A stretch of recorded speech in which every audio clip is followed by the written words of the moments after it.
And there are hundreds of flight delays and cancellations. Washington, D.C. expects up to a foot of snow, but that will not stop Congress from meeting today amid tight security to certify the results of the presidential election. Close to 3 million Americans will be getting a bump in their Social Security benefits. President Biden signed into law a bipartisan measure that increases Social Security payments for current and former public employees. It will boost benefits for recipients, such as teachers and firefighters, who get retirement payments from other sources as well.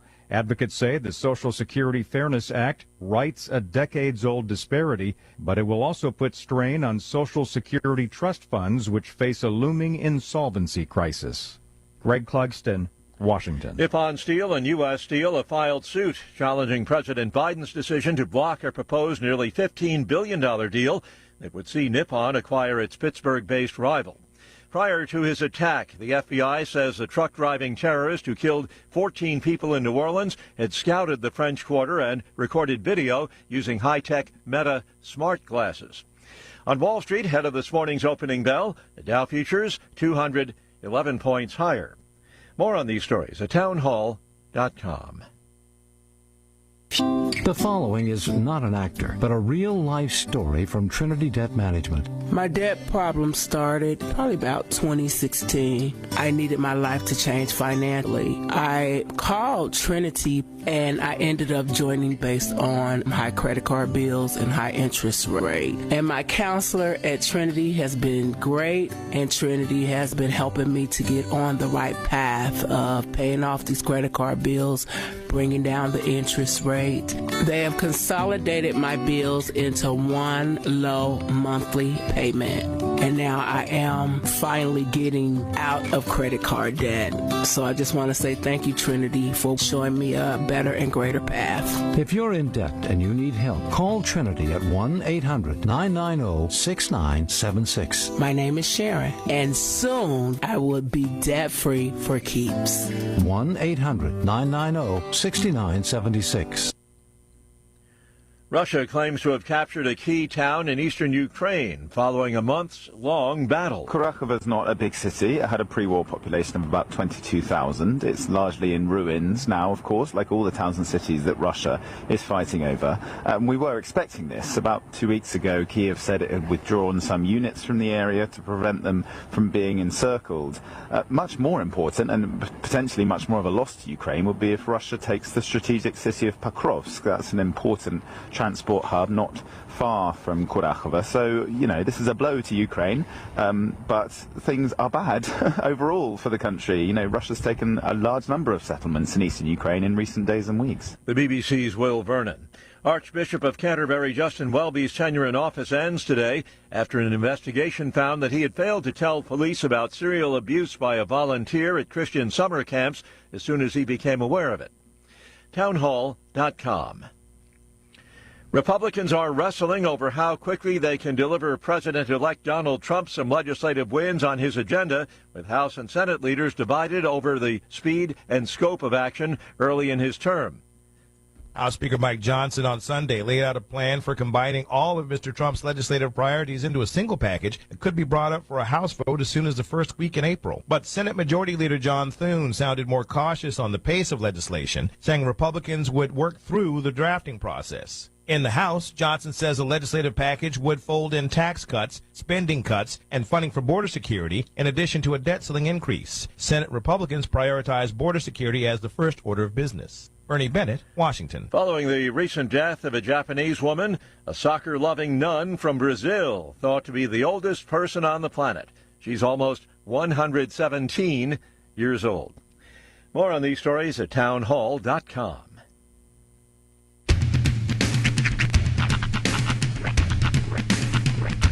What in the wide, wide world of sports is going on here? I promise you, whatever scum did this, not one man in this force will rest for 1 minute until he's behind bars.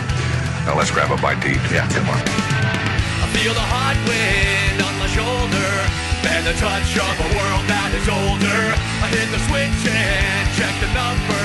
I leave it on and then I slumber. I hear the rhythm ringing through it. flamenco guitar and cumbia music. I hear the talking of the DJ, the travel witch, and what does he say? I'm on a Mexican radio. I'm on a Mexican world radio. Broadcasting live from high atop the J.P. White Building in downtown Roswell, New Mexico. It's Mornings with Mike Winters on 106.5 Roswell's Talk FM. Is that what I sound like when I talk? Now, here's your host, Mike Winters. And good morning, one and all. Welcome to Mornings with Mike Winters. I am he. That would be me, Mike Winters. Happy Monday. Yeah. First Monday of 2025. Sort of like the official start of the year. Yeah. Because those last few days of last week didn't really count. Yeah, this is like the real first week of the year. Kids are off today here in Roswell. One more day for teacher in service. Just to keep you humble, parents. But yeah, teachers are back, but kids will be back mañana. Yes. But happy Monday. Happy first full week of 2025. Mm-hmm. Gonna be a cold one. Cold already. It was, so my phone, the temperature on my phone, or the thermometer on my phone, whatever you call it, weather updates every hour to 2 hours, but I have the option to just update it. So it updated once at 4:30 and it was 47 degrees. I updated again at 6:04 and it was 20. Oof. Dropped 20 degrees in about an hour and a half. Yeah, that it was, let's see, Saturday night into Sunday, about 3 a.m. Yeah. The wind was whipping. Yeah. I was up because I couldn't sleep. And so I was sitting there and I'm just all of a sudden, I literally heard it just blow in. Like it was all of a sudden, you just hear things out there, trees and whatnot whipping around out there. Right. And boy, howdy, did it get a stirring about 3:30, overnight Saturday into Sunday. About 3:34 in the morning, it was pretty, at least in my neighborhood there. So. Yeah, Quinn was whistling around a lot. Yeah. I'm not somebody who believes in spirits or haunted houses or anything like that. But if you were, I would invite you to come spend a night in my house. Yeah. It gets whistly when the winds are whipping around. It's very there could be a banshee in there somewhere. Those sounds don't get me. No. But when the little baby toy moves, that's all right. But see, these are all things that can happen because of wind. Yeah. Watching that on TV, I'm like, all right, there's so many ways you can manipulate this. Night. But if I'm in a room, right, and that starts doing that, then I'm like, all right, now we got it. If I'm in a still room where I know there's no wind coming in, and stuff starts moving around. Yeah, I don't believe in stuff like that, but I'm still running the heck out of there. I believe in something. I don't know. I just don't believe in specters and spirits, necessarily. I don't know. Ghosts and goblins and all that.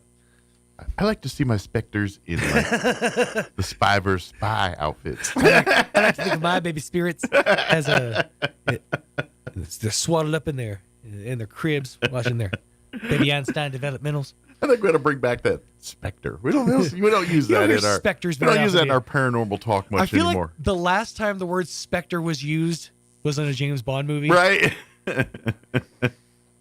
Yeah, it just has not. I think it's fallen out of favor. Well, it's funny. There was a meme that was going around. I want to say last week, maybe a week before. It just said, an apparition appears in your room at 3 a.m. next to a doppelganger of yourself. And the apparition says, and this is what you could have been. The doppelganger of yourself says, "Dear God, Spectre, leave me flee from me these dreams. I understand the error of my ways. I'll change. And they both disappear, and you're left going, hey, what the hell? I'm what you could become? Yeah, that's 3 a.m. thoughts right there. Yeah. Well, happy Monday. Indeed. It is the Up and Atom week. Time to get back to it and get back to the grind or to the routine, so to speak, here. Okay. It will be Chile, though. Twill indeed. So. Had a bit of a late night last night. Did you? I forced myself to stay up and finish Squid Game. Oh, okay. Dude. You done with it? I'm done with season 2. Yeah. It was left wildly open-ended. Okay. There will be a season 3. There's no way there can't be a season 3 after that. It's their tentpole franchise right now. It is the Stranger Things of Netflix. Dude. And I know. I've already given my plea to watch it. Yeah. You've got to watch this show. Like, it's right up your. I feel like Kim would really get some enjoyment out of it too. Yeah. Knowing some of the shows that surprised me that Kim liked, like Shameless. Yeah. But this isn't like that at all. I'm just saying, knowing her sensitivities aren't as sensitive as one would be led to believe. Sure. I think she would get a lot of enjoyment out of this show. Okay. All right. Yeah, she's the one you have to sell. Mm-hmm. I mean, I can watch it on my own, but then I got to wait till like Friday nights or something. Yeah. But we watched. Kim and I watched that Kevin Costner movie, The American Saga. Whatever. Oh yeah. Chapter 1. Mm-hmm. I have to look up the name. Yeah, American something. I think it is Chapter American 1. Saga. Yeah. Kevin Costner movie. Yeah. But anyway, we watched that over the weekend. Mm-hmm.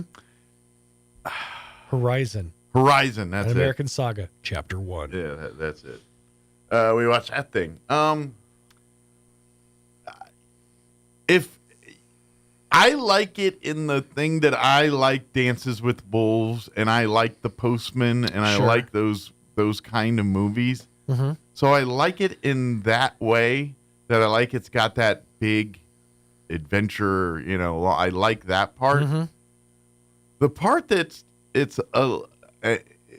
and I don't know, maybe I wasn't paying a close enough attention. It's something that you got to watch close. Yeah. Because there's like multiple stories going on that I'm going to guess all tie together at the end here.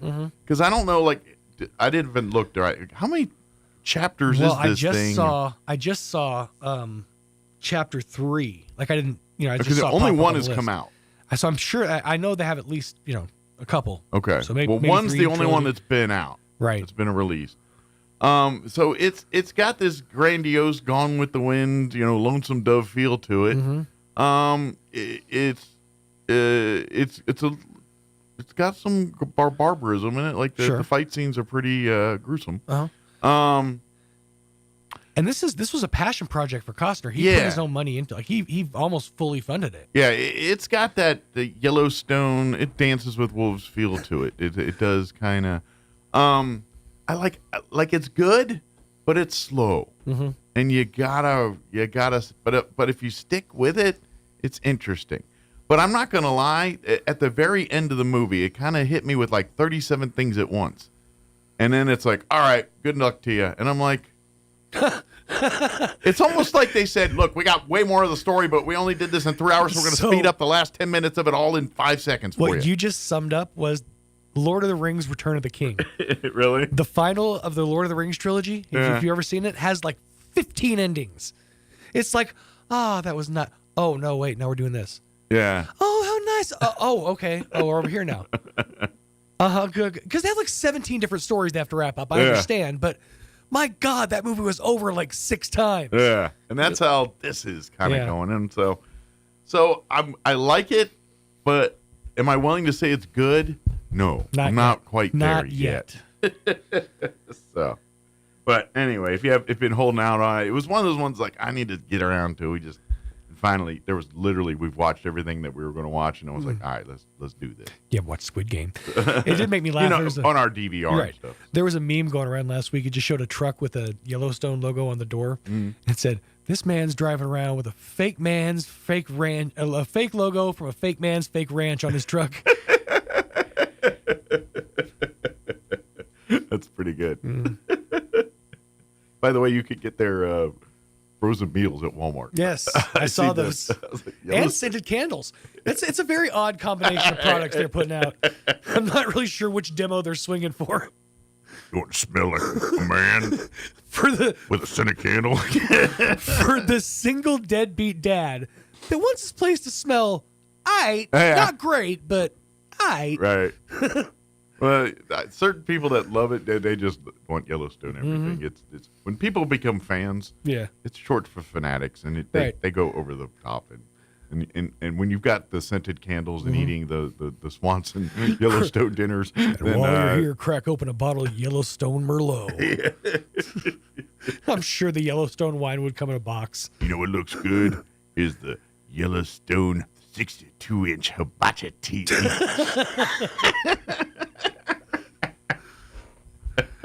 That's what men watch Yellowstone on. It just has a constant stream of Yellowstone and or one of its spinoffs in the corner. I do want to. I just saw the time, so we got to get serious. It being cold in here, cold this week, and like temps, and we're getting snow talk here, like midweek this week, like Wednesday, Thursday, I think even here. Food Not Bombs. I was talking about this last week. Jocelyn, I wanted to bring in real quick, just kind of talk a little bit about what they're doing right now, because I know over the weekend they're collecting things, and but there's a lot of homeless folks that are going to need some blankets and food, and always food, but particularly blankets and sleeping bags and coats and cold weather gear now. So we're partnering with Pecos Valley Medical Services. Yeah. So we're actually going to be providing sack lunches to them, so they when they patrol, because they go out and patrol, check on people. They see do if like need health anything. and welfare checks Yeah. on folks. So yeah. they come out with us when we serve. So they asked us if we could provide some sack lunches to people that are going to need when So they they're patrol. going to be dropping. They'll be dispersing meals and things like that. I imagine too. They could. You guys will be out handing out the blankets and that stuff too. But as far as food wise, they're going right into, I'm guessing, the man camps and things where people are hunkered down. Yeah. And seeing to them medically, but we'll be serving them meals as well. So Good we're deal. asking for if anybody wants to donate chips, bread, lunch meat, Yeah. anything like Sack that we lunch can type put things. into a sack piece of lunch. fruits, maybe Fruit. granola bars, Yeah. Stuff that you like when you make your kids lunch. Yeah. That kind of stuff. Yeah, just something they can hand out easy. Mhm. And still we need Lunchables. We need Kids love Lunchables. still need sleeping bags. Still need tents. Things like that. Things that keep people warm. Yeah. I mean, not like kerosene heaters and stuff, but like, because that can get dangerous. But coats. Even if you've got like those little warm. Remember those things you put in your pockets? The hot hands. Hand Yeah. warmers. I was actually You going to got ask, those? are those? Yes, Okay. we have been handing out hand warmers. Okay, good but, deal. We hand them out, but they last for. Sure, they're but something's better than serious. nothing. And if you're like in the Exactly. checkout line, you say, "Oh, there's a 12-pack of them. Grab them." And Yeah, we'll super cheap. You Yeah. can pick one up at the. They usually have them at the And they register. go in other or places whatever. in your pocket. Just saying. They have warmers that you can put in your shoes too. That's what I So, mean. Your yeah. shoes. Yeah. Shoes. Shoes. You can turn from a hot hand to a hot pocket. That's right. And we're also asking for if anybody would like to. Sometimes, if you can't donate stuff, we do have monetary. We take monetary donations because we're trying to get McDonald's cards. Yes. Okay. Because if sometimes if they want to go have a cup of coffee at McDonald's, a good $5 on a McDonald's card is good too. Because obviously, many hang out at the various parts on Main Street. So if they had a gift card to McDonald's or depending, Even Wendy's, yeah, anything Wendy's like or that. Whataburger, Sonic. whatever's on the strip here, they can kind of go in there and get a sandwich, get a cup of coffee, whatever whatever they need at that point, and that's a big help. Yeah. So we're asking for stuff like that. And if you need to get a hold of me, if you look up Food Not Bombs Roswell on Facebook, because if you just type in Food Not Bombs, it's going to take you to a nationwide Yeah, it is a group. national organization with different chapters and things, but there is a local Roswell chapter, and it focuses on the needs of the homeless here. Right. And my number is 575-208-9509. You can get a hold of me there as well if you want to donate or Absolutely. get with me. Yeah, absolutely. And keep checking back through there but there, I can tell you right now, if you've got sleeping bags, if you've got coats, if you've got new socks, and mittens, gloves, hats, scarves, the things like that, please, if you'd like to donate. And don't forget, all female, male, kids, adult, all of the above is needed on. There's a lot of families that are living in cars. They're not all, they're not 40-something-year-old men or whatever image you have of a homeless person. Just because you don't see them on the street doesn't mean they're not. No, there's whole families there. For all those folks out there who are looking to maybe donate to Goodwill some of their cold weather gear like coats, hats, reach out to Food Not Bombs first and see if they could use them. Well, I'm telling you right now, this is going directly from your closet or whatever straight to the folks in the streets that need it. Literally, you donated probably this morning. There's a good chance tomorrow, maybe later today, it's in someone's hands. No, I can't tell you how many times I've heard Jocelyn or Geneva or somebody say, "Oh, I was just given such and such in my car. Let me run and go grab it," and it's just on their person. So and I know I don't want to get too deep and dark on folks here, but I can tell you this right now: just because you don't see it in the newspapers or hear it on the TV or on the radio here, people are dying because of this stuff. Like we just had the floods. There are, I'm gonna speculate, hundreds. I don't know. There's many missing people. Yeah, there is. Still. We do have clients missing, and we don't know what happened.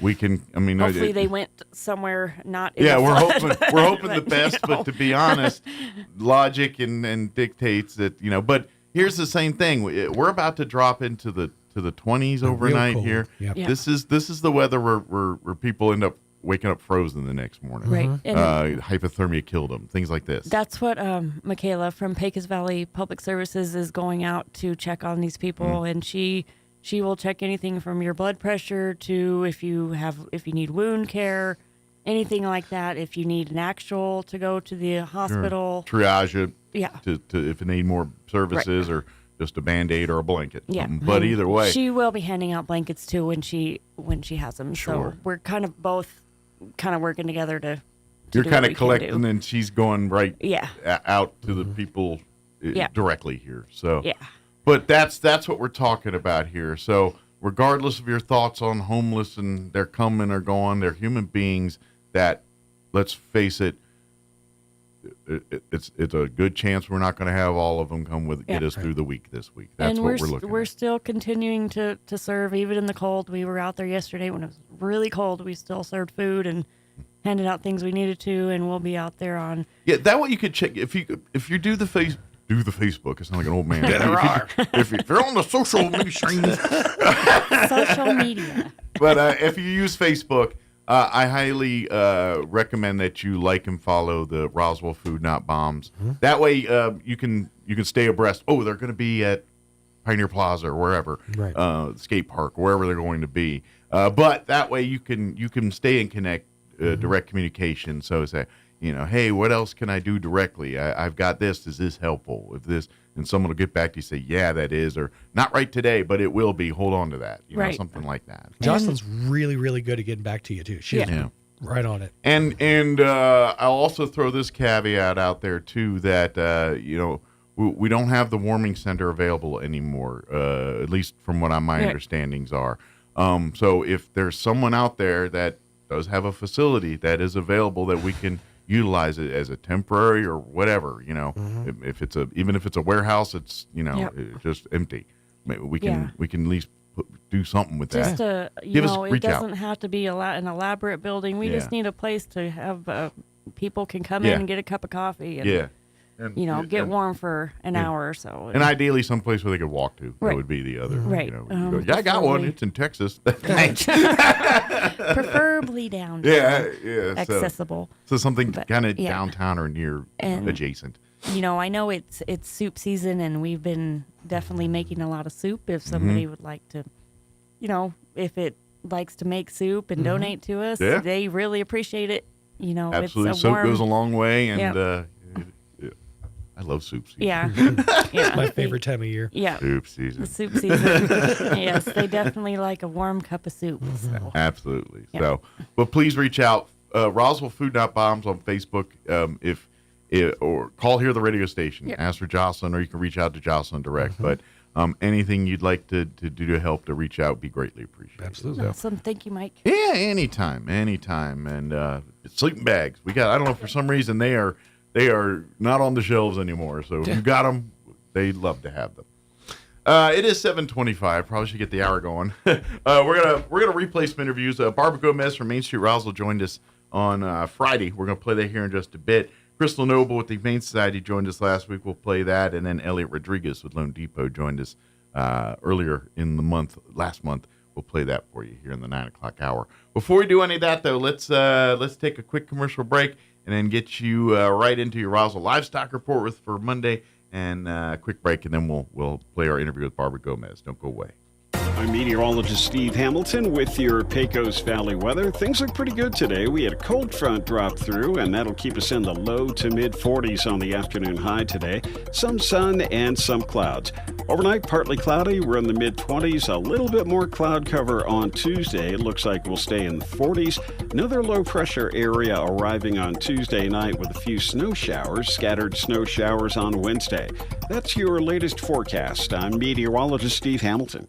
Good morning, this is Smiley Wooten at the Roswell Livestock Auction. A big January run this week. The very nice selection of all classes of cattle, especially high-quality wean, native calves, light yearlings with condition, and a few bred cows. We expect to sell 2,000 head, breaking down like this: 125, 150 weight cows and bulls, 150, 175 pairs and bred cows, 1,600, 1,650 calves and yearlings. Today's sale will include 10 to 15 cow-calf pairs, mostly black, white-face Angus with black calves, pair 6 to 10 years old. 41 bred cows, Kenneth Smith Incorporated, Hobbs, New Mexico. Excellent quality black, white-face and Charolais crossbred cows, bred to high-quality Angus and Hereford bulls, 4 to 7 years old. 19 bred heifers, Rio Hondo Land and Cattle Company at Picacho, New Mexico. Excellent quality black Brangus heifers, bred to low birth weight Angus bulls. Nice set of heifers. 14 bred cows, New Mexico State University at Corona. Excellent quality black, white-face Angus crossbred cows, bred to Angus, 3 to 5 years old. Also 14 bred cows from NMSU at Corona, cows 8 to 10 years old. 24 bred cows, Mark Marley here, kind of west of Roswell. Excellent quality black, white-face Angus cross cows, bred to Angus bulls, cows 9 to 11 years old. 51 calves, Mr. Terry Tinker, Quemada, New Mexico. Excellent quality black Angus calves, cattle weigh 45 to 90 days, 2 round of shots, 375, 500 pounds.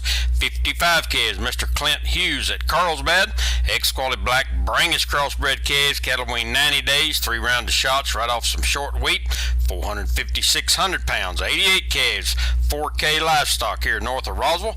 Excellent quality black, white-face and Charolais crossbred calves, cattle weigh 70 days, 3 round of shots, bunk broke, 450, 550 pounds. 117 yearlings, RS Cattle Company, Belen, New Mexico. Good quality crossbred yearlings, cattle weaned long time, 2 rounds of shots, right off alfalfa fields, 600, 750 pounds. 97 heifer calves, JC Cattle Company, Plains, Texas. Ex-quality black, white-face and Charolais crossbred calves, cattle weaned 40, 60 days, 2 rounds of shots, 375, 550 pounds. 132 steer calves, Barrow Cattle Company, Andrews, Texas.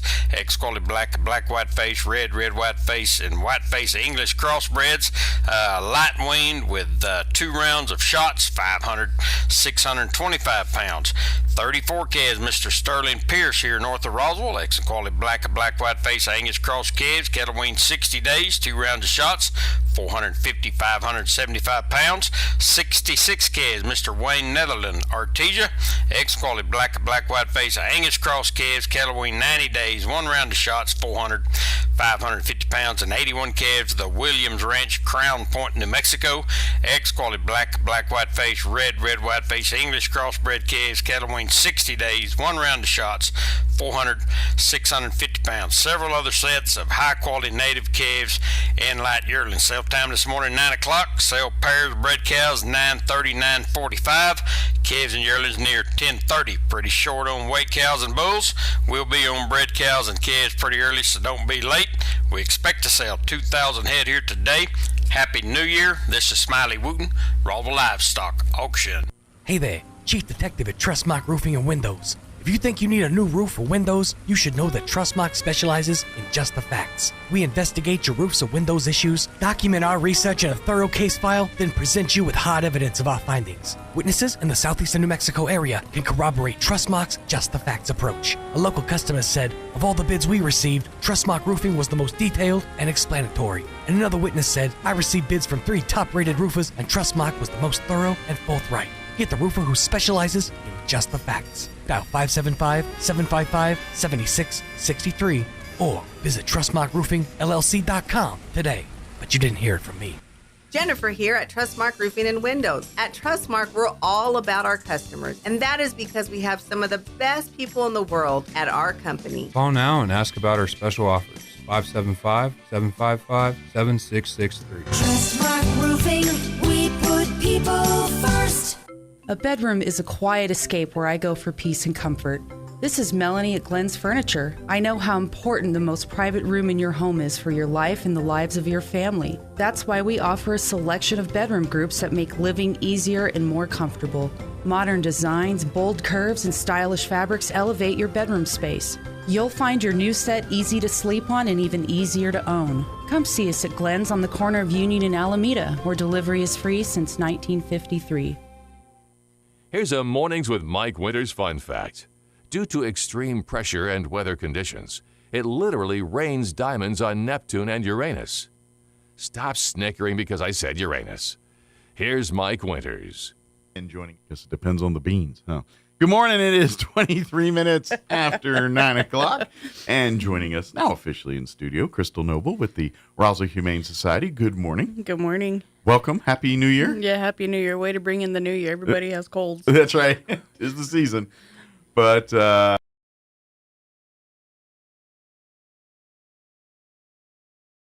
I'm guessing things are going well at the Humane Society. Yes. Now that we're kind of through the Christmas season and kind of getting back to just regular life as normal at the Humane Society. Yeah, no weird schedules. Back to normal. Yeah. Adoptions are resuming. Good deal.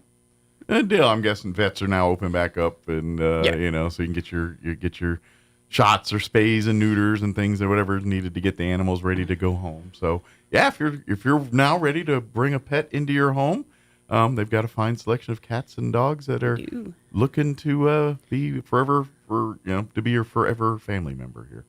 So. And starting the new year, I'm not sure how the city is going to put the public notice out to the residents of city limits, but the chain ban did pass. Okay.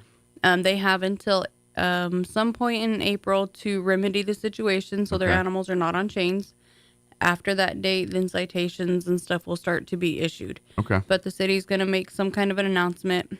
I know not everybody gets a newspaper, but if you're listening, chain ban did pass. So if you have an animal that's outside that is chained, after April, it will be illegal. Yep. You'll have to either get your yard fenced in properly or find alternative methods. I know there's a couple different ones. They have the invisible fences and things like that. Those are still legal, but you can't just chain a dog up in the backyard anymore, which is a good thing. That's a good thing. It's I mean, I understand if you need for a minute to put a dog, while you're doing something, but you can't leave a dog out there all day. No, and so there are, obviously stipulations. If you have your animal tethered while you are mowing the yard so the animal does not get in the way, obviously that's a different situation. But if your animal lives outside and is on a chain, that is not going to be legal anymore. And to be honest, there's no benefit to that. If you're doing that, what's the point of having a pet? Right. Just because you like to pay for food and water. I mean, really, if you're not interacting with the pet, if you're not involving it as part of your family, then maybe you're not the family to be owning a pet.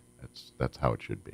Right. If you're not willing to make the dog as part of the family, let it in the house, or at least have indoor space for it to live, and you're not making it a part of the family. I mean, in actuality, it should live in your house, live with your family, and you take it out when it needs to go out, and you take it on walks, and that's what responsible pet owners do. Chaining it up for protection purposes or to know your neighbors or whatever reason you have, You're just creating a dog, and to be honest, you're deteriorating the mental health of that dog. You are, because the majority of animals that are dogs that have to live on a chain that don't have human interaction revert back to a feral form. And then you all say, that dog's crazy. That's what I'll bring in the house. It's like, that dog's crazy because you left it chained up all the time. That's why. And because you don't pay attention to it, you don't give it the adequate time it needs for energy release, brain stimulation. They're just like a child. You know, you can't put a kid in a corner and expect it to not become some feral savage at some point in time. Let me set you on a chain and have you sit out here all day and see how you act to that. Fling it some food here and there. Yeah. See if you're the most pleasant person to be hanging around with, or people gonna think you're crazy too. That's exactly what you're doing to the dog. And the city finally, put an ordinance in saying, you can no longer do that. This is inhumane, and it needs to be rectified. So I guess the county, it's still legal. There's, but in city limits, that is the rule. I'm not 100% sure what the county ordinances are. Yeah, I'm not sure if because they may already have something in place. I think they do. Okay. I think you're allowed to have them in a pen. They just can't be running free. Gotcha. Unless they're obviously in a fenced-in yard. All right. I know some people have certain feelings about electric fences and those kinds of things. My brother used one, and they didn't have any issues, because he lives out in a place where he lives on the water there, but it's in a neighborhood, but he doesn't live in a fenced-in yard. But so he lets the dog out, and it's got the thing, and once it knows its boundaries, none of that ever happens. And so when you do the invisible fences with the collars, when you're doing the setup of the fence, you also have to do a setup with the dog. Yeah. So you have the little display flags that show, and then you have your dog on a leash and you walk them by where the limit is. So that way they can feel the vibration that it's going to give first. And then if they cross it, that's when it gives the shock. But you teach them by the vibration not to go past that point. Sure. Yeah, you just don't want them turn them loose and then they go try to bolt through that thing, and then that's going to be a bad day for that dog. Well, it is. And also, if they bolt through and get out on the other side, they're going to realize they can do it every time. Yeah. Yeah, you don't want to teach that lesson either. No. It's like you put up for this, and once you break free, you're free. So, yeah. But, and there's different types of things. They have the ones with the collars. They have the ones without the collars. And then they have the roll fences. So if you have a dog that climbs, basically it's just a PVC bar that's ran at the top. So when they get up there and they're trying to get their... It just...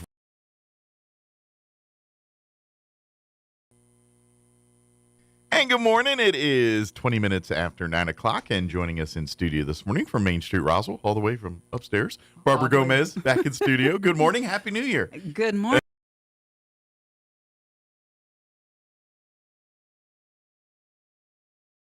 I'm a meat and potatoes kind of person, right? Yeah. Give me the regular stuff. Yeah, my husband actually said to me last night when I left yesterday, he said, I'm going to cook dinner tonight, make something different. And I was like, I worried about it all day long. What is this different thing he made? It really wasn't off the charts, but it was a little too different for me. How's that? It was shrimp with ginger and garlic. Okay. I'm sure it sounds wonderful, doesn't it? Sure.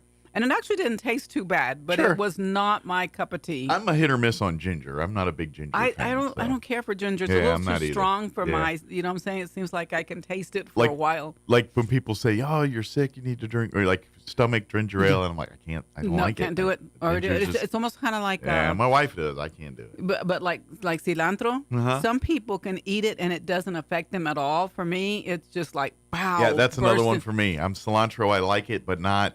Some people go over the top. Like sometimes I get a steak burrito and all I taste is cilantro, and I'm like, all right, we need to calm down. No, I don't like that. Yeah. You don't have to start picking it out or whatever. I start picking that. Sean would disagree with you, but I agree with you. And a lot of people love it and have it on there and chop it up and put it on everything, and it's beautiful. Yeah. I just don't like the taste that much. I like it in small doses. I just it's like if you put a third of what you put on there, then I'd be good with it. That might be okay. Yeah. Or if you put it with some hot salsa. Yeah, with other onions or whatever. Yeah. Right, so it's a new year, Mike. Yeah. There's a new year, dare I say, starting a new president. So there's a lot of different changes coming up, and And some of them are good, some might not be good at all. But, you know, what do? You take what you get and just keep moving on, right?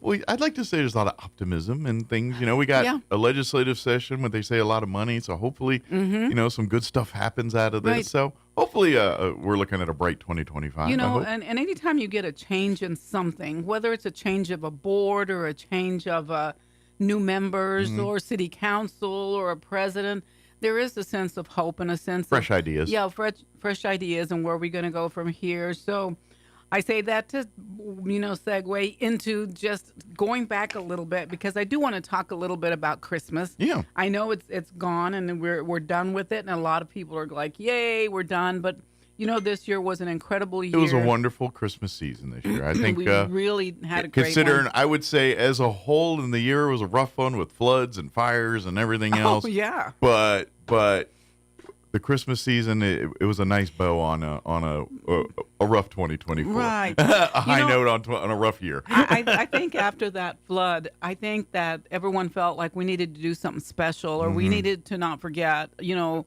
the good things that happen in Roswell and make people happy. I noticed that right after the flood, and you know, you had the trick-or-treating happening. I couldn't believe how much there was. So many houses. Life still goes on. Yeah, there were so many people. There was more people than I'd ever seen. Adults, children, teenagers, people dressing up. The blocks just blooming with all kinds of stuff going on. I think it was one we needed at the time. You needed a place right. to. We needed something like that to just remind us of the community and the fun and the good stuff. And the Christmas, of course, you know, Jesse McDaniel's block, I think he's getting a little competition now, which is great, because now he's got more than one block. Love to see it. Yeah, more the merrier. The more the merrier. My husband loves driving around and looking at that. But I do want to tell you a little bit about downtown, and some of you may have seen, you know, the lights go up in the trees. That happens as soon as we can get that done. And then we decorate. Prettiest time of the year for Main Street. It really is a pretty time of the year. And it could not be done without. These are not people that are members of Main Street. They are volunteer people that actually it's their neighborhood. Have a passion it's for your what neighborhood. they do. Yeah, Yes. It's your neighborhood. Their businesses are here. Their lives are here. This is their homes as much as it is their business. And the community steps up and makes donations toward this. So first of all, I would like to send a big old thank you to Devin Bullock. You know, I call her Mrs. Christmas because she's all about Christmas. And she's the one that started the holiday Christmas tree tradition of putting a Christmas tree downtown.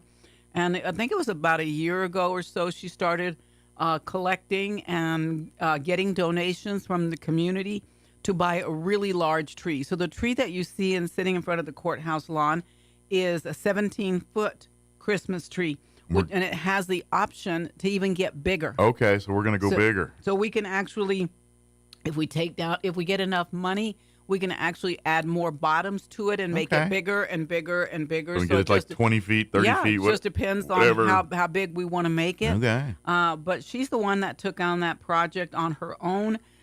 She reached out not just to Main Street people, but to the community of Roswell, and she collected all of the money to be able to buy that tree. That's awesome. And so she helps out with putting it up. She knows all about how to get it up and how to get it down. And so on that note, today at 10:30, we'll be taking down the tree. All right. So if you have today or tomorrow? Nope, today. Today, Friday, 10:30 this morning. Today, Perfect. Friday, Okay. 10:30. It takes a lot of hands to take it down. There's a lot of branches. Sure. So if you want something to do today at 10:30, go over to the courthouse lawn and help us start packing that back up. And More hands make less work. That's right. That's right. So a big thank you to Devin. Now, as far as the Holiday Light Project, that's a project that Wendy Marley started. Okay. It was a passion of hers, and she basically does the same thing. She reaches out to her friends, her family, her work people, labors of love. She's a wrangle real the estate, family involved. She's a real estate agent, you know, and so she collects all of the funding for that. They hire Jesse McDaniel to put up the lights, and that's why they look so great, Mike. Because Jesse does a really good job on the same anal retentiveness he does on his own. He does those out there. He does it for us, but not only does he put them up, because you know some people have said, well, good grief, that's a lot of money you're spending on that. Well, you know, it's more than just To be honest, it's the community donating. It's the a time, community donating money, their effort, time everything. and effort. It's not like Main Street has a fund for Oh this. golly, I it's don't. All I don't. done. Unless I start, doing fundraising early. Sure. And Wendy needs all the help that she can get. But a big thank you to Wendy. So the Holiday Light Project goes up just right before December, and before the first weekend in December, and then we keep them up for a little bit longer because I don't know if you've noticed it, Mike, but if you're not friends of Main Street on the Facebook, be a friend of Main Street. There are so many people. We've got thousands of people that follow our page, but it's a really great picture opportunity. I don't know if you've seen it or not, but it evokes a sense. Yeah. I say it every year. I love it. Like if we could figure out a way to keep them on all year long, I'd be down. I'd be good with that because it's just and I see it a lot in the mornings because I get here. It's still dark. Yes. And so I see a lot when you come into town. And I'm not going to lie, that January and December when I'm driving through, like, you're kind of tired, sluggish, and then I hit the corridor with the lights. I'm like, oh, neat. You get they look distracted. nice. Yes. And it literally puts me in a better mood every time. And visitors that come to Roswell from other communities to shop or to hang out here, not specifically, for the Alien Fest or something, but they just come to Roswell to go shopping and go through our Main Street. I know some of my, counterparts that do the same thing, let's say in Carlsbad, Hobbs, and Ruidoso and other areas. They comment about how beautiful our Main Street looks around that time. But anyway, but again, back to Jesse McDaniel, his team not only puts that up, they maintain it. So some of the lights start hanging down. Believe it or not, people like to pull them down. Don't ask me why. People, anytime you can't have nice things, there's always somebody that's got to do something. Somebody that does something. It's the world we live in. Yes. So anyway, so just wanted to put out that shout out for those two and to all of the sponsors. And if you're wondering who sponsored those trees, there are signs on every tree that will tell you support the businesses that do this who sponsored this. And they're not all businesses on Main Street.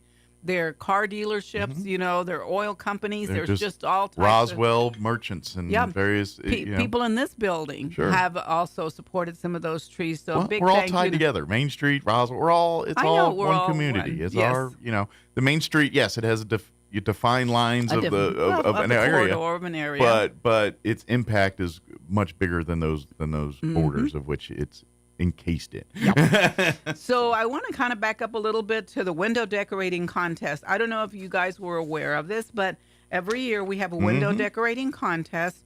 I know some people out there ask, well, what about so-and-so? Barbara, you didn't put so-and-so. It's a popularity contest. It is a popularity contest, but you also have to sign up. Sure. You got to put yourself out there to say, I'm in. I'm in. Because, as always, Ms. Juliana Halverson, our great historian and city councilor, and, she takes wonderful pictures and videos. And utility person. Yeah, she does a the city lot utility of things person, wherever you need her. For the community of Roswell. Yeah. But, she's got to pick a specific day and time when she can go out there and take pictures. Do the official judging. You did not, she takes the pictures. pictures. Or the pictures for the official judging. She does the pictures for the official judging.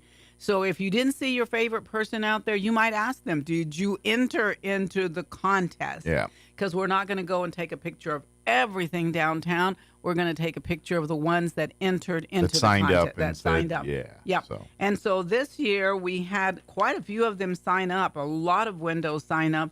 And it was really kind of it is a popularity contest. Absolutely. Because you like it on Facebook. Absolutely. You ask your friends That's and the whole family. point of this is to drum up business, to drum up eyes, to get people to come out and see this stuff. And so the winners for this year, first place, Alien Enchantments with 313 likes. Nice. They won first place. So Alien Enchantments, if you've not been there, it's sort of a new, semi-new business. Okay. It's right next to Eclectic Treasures and sandwiched in right there next to Bricktown. Right here in the heart of downtown. Yeah, and so they had a really cool one. And just to kind of back up a little bit, our theme this year was Nightmare Before Christmas. Yes. And a few people got into it, and some people just couldn't see themselves doing that. It's always a little bit. Yeah, some people are like, no, that's a little more Halloween-y than Christmas. That's too Halloween-y for me. And then some people are like, no, let's do it all. Let's get into it. Yeah. So there was, you know what I'm saying, there you didn't have to if you did not want to do Nightmare Before Christmas. Yeah, you can always do Christmas, you can do traditional whatever Christmas. you want. Yeah, whatever you want. And so Alien Enchantment. Everyone loves a Grinch. Yeah. I actually could do Grinch every single year. I absolutely do love Whoville. So Yeah. I don't know. Maybe, I don't know. And the second place winner, which again, people said, wait a second, Barbara, that's not the theme. It didn't have to be the theme, Sure. okay? But it was Tascosa Office Machines with 254 likes. Nice. And if you've not looked at that, it's such an intricate detail Mm-hmm. of a Christmas village. It's beautiful. They still have it up. I love the ones where you got to spend time and Yeah, like you and look really and then you look go at look them. later and you find new stuff. That's always Yeah, always and like I this. actually called and spoke to Danny, and we were talking about the theme, and he said, Barbara, you had to look really closely, but we did have The Nightmare Before Christmas on in the little village. And see, if you, what you do is because and then, now this kind of does cross genre, but it does stay related. Mm-hmm. Is because Nightmare Before Christmas. That's the Tim Burton and his Yeah. thing. Tim Burton also did Beetlejuice. Yes. And so if you do like the Christmas Village thing, I think you could incorporate the Nightmare Before Christmas a la Beetlejuice. Oh yeah, I think so. In the village. I think I'm gonna. Yeah. I am going over there to see him sometime, Yeah. probably today or Monday. The third place winner was Imagine That with 226 likes. Nice. Well, that's And what they do is they imagine and they do scrapbooking yeah, and all they that. do So they're good at scrapbooking, and recording they- history and presenting it. So they did a great job also. And just to let you know that these three businesses will win a gift basket with all kinds of goodies. Some of it Good. from Main Street, some of it not, some of them gift cards. So it's always kind of fun to get in on that. and they get the bragging rights. Yeah, and get the bragging they're rights. already plotting and planning for next year. I'm Yes, sure. yes, So, and- but can go by and congratulate them and support these businesses and all the businesses. But come by and check them out. If Mm-hmm. some may still have their displays up, they're probably coming down in the next day or two. But, and yeah. actually, if you don't you've not shopped downtown, please shop downtown. Support 'em. I came to work on Christmas Eve, and I was running late, like I always am, on buying gifts and stuff. And I stopped at a couple of shops. I can tell you, Mike, I spent so much money, and I was going, I didn't know they had this. Mm-hmm. I didn't know they had that. They had things for babies. They had things for men. Like she's a dandy. Yeah, and it's and stuff some of that's these places. generally better quality, Mhm. better. Obviously, the products, the people that sell the products know the products and are very much more educated on the Yeah. products they sell, which makes you better educated on what you're buying. Right. Or if you're And looking so, for something personalized, I mean, you say, I really want something really personal. Yeah. Over She's a Dandy. She makes Sure. T-shirts across the street over at Moon Man. Yeah. Or right next to her is also another. Sure. It's specifically Business Notions, but they have so many different Yeah. types of polos and shirts. Yeah. And then if they you want just- the unique and eclectic, go walk into the artist gallery and hit all those little Yeah. personal artists in there with, everything One from paintings unique to thing. ceramics to Yep. all kind. I mean, you could literally find everything you want. You could on Main Street right somewhere or another. downtown. Yeah. And we also, Mike, on the 17th of December, we had a stakeholder annual meeting. Okay. Where we not only talked about what we've done in this last year, but what we would like to happen Sure. further down. A roadmap So for we the always future. encourage, our stakeholders. So if you're uh, a Main Street business, we really would like you to be in Yeah. attendance for this meeting. Even I know the boards meet monthly, but this stakeholders meeting, it's all hands on deck. We'd love to see representation from Sure. every Main Street business. I mean, there. the way I tell my stakeholders about this is the reason it's called a stakeholders because you have a stake in what happens on Main Street. So give us your input. And remember, we start over there at 8th Street and we go all the way to Alameda and all the way to Richardson, to the alley of Yeah, Richardson. it's not just Main Street. It's not just Main Street. couple so blocks so on either 3rd, side. 4th, 5th Street, some of those streets as well. So anyway, and another competition that we had was the 2024 Electric Light Parade. Yeah. Mike, this year we had more floats than we've ever had. I Love think we it. have more floats on this than we do for the UFO Festival. I love that that got growing and more people we got had to a participate. great board member, Peggy, was out there. She had them all lined up. Well, We all- she runs her farmers market with a very with the Stern. German watch or whatever there. I'm sure Yeah. her parade was equally as It was on time. It was. Yeah. They said, "Don't worry about it, Barbara." I was sitting there worrying because I'm a worrier. Yeah. But it was Miss Rita Dorhofer and Peggy was out there, and some other volunteers were out there to help. Good CJ deal. Banks and a few other people. But a lot of people signed up late. And so I did have a panel of judges. Just to let you know, there was a mix of people. There was somebody there from the city of Roswell that was going to judge it. And the reason I picked her is she said, "Oh, Barbara, I just got back from Carlsbad. Oh, their parade was amazing." And I was like, "What? What? You've got to see our parade." So she was there to help out. Then I had a lady from out of town that was a vendor and a local vendor that was there as well. All independent. So they were independent. Nobody had a dog in the people. fight. Yeah, so to no, speak. they didn't. But these are the winners of the light parade contest. All right. The best of show was Coca-Cola. For those of you that didn't see that, that was really cool. They put so many lights on that semi-truck, and they also had reindeer leading the truck. So it was really, really cool. That and is again, nice. the same thing happened with the parade as did with the window decorating. You didn't have to do Nightmare Before Christmas. Sure. You could do whatever you wanted to Whatever do with it, does whatever your you Christmas. think. But if you want a suggestion, we'll go with Nightmare Before Christmas. Yeah. There you go. Right. If you do. The best theme went to the Medina family. They had so much Nightmare Before Christmas all over their float. That was best of theme. It's always fun when families get involved. That was a whole. Yeah, and they had good for cars going with it. They just had a big thing. Love it. Love it. And then the second place went to, last place went to Anaya Print. And so they did an awesome job on theirs. Nice. Now, I want to put out there an honorable mention because they are going to be getting a trophy from us. And it's the Roswell Correctional Center. Okay. I mean, something you don't think about at all, possibly. Yeah, they're usually got bigger fish to fry over there. I mean, they have things going on. But Yeah. what is cool about this, Mike, is that last year when Mr. Santa Claus, Rob, was a part of us, Rob, she's a people gatherer, Oh, and by the way, Rob was out there with Starbucks from Artesia, Starbucks from Roswell. Get there, getting and he was, keep people I mean, he was handing out yeah, coffees and cocos or whatever. Yeah, he was doing a great job. But he secured a relationship for us with the Roswell Correctional Center. And, some of those men that are incarcerated out there are and ladies, are very, very creative. Mm-hmm. So last year, Mike, they made for us. So Rob got all the materials, took it out there, and they made the Santa sleigh for us. Oh, nice. So if you've enjoyed getting pictures with the Santa sleigh, that was thanks to them. Awesome. Well, good. Thanks to them. Well, last year, our hopefully it's giving them opportunities and maybe get foot in the doors for jobs and things when they are free again. And this year, last year, if you guys remember last year, the wind blew and it broke some of our reindeers, and they weren't very big. And it blew them down. And so I kid you not, maybe 2 days before the parade, I was talking with one of the ladies that helps to organize things out there. And I said, you know what? I really wished I had a reindeer. And she said, by when do you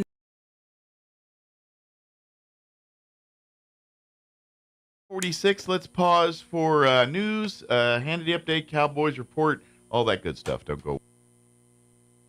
You have a life, places to go, things to do, people to see, but it's hard to enjoy life when you have pain. You don't have to live that way. Softwave Therapy from Premier Chiropractic in Roswell can help you. Softwave's cutting-edge technology is non-invasive and can help your body heal. This new technology uses therapeutic energy waves to activate the body's dormant stem cells to promote natural healing. Sessions are quick with short treatment times. Start healing today. Call Premier Chiropractic at 623-2900 or visit healthyroswell.com.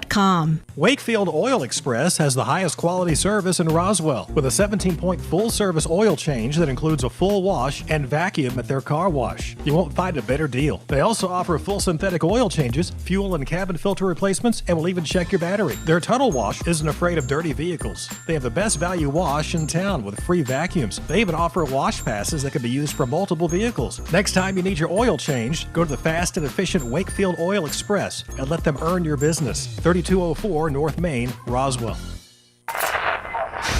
No static at all. Your new home for talk radio is KEND Roswell. And good morning. We're closing in on 8 o'clock. Town Hall News is up next. We'll be back on the other side of news. Don't go away. You're listening to Mornings with Mike Winters. Happy New Year. News this hour from townhall.com. I'm Rich Thomason. An estimated 60 million Americans from the plains and Midwest east to the mid-Atlantic getting a heavy dose of wintry weather. Lots of across the country digging out from the snow that's forecast to continue through Tuesday. Meteorologist Bob Warvick. Probably encompassing about 1,500 miles all the way from Kansas to the East Coast. The National Weather Service says 8 to 14 inches of snow forecast from northern Missouri through the central Appalachians. And correspondent Julie Walker says the mid-Atlantic region looks for 8 to 12 inches of snow. Washington, D.C. has declared a snow emergency. Despite the wintry blast, Congress set to meet today in a joint session to certify the election of Donald Trump as president, J.D. Vance as vice president. The Constitution requires certification on the 6th day of January.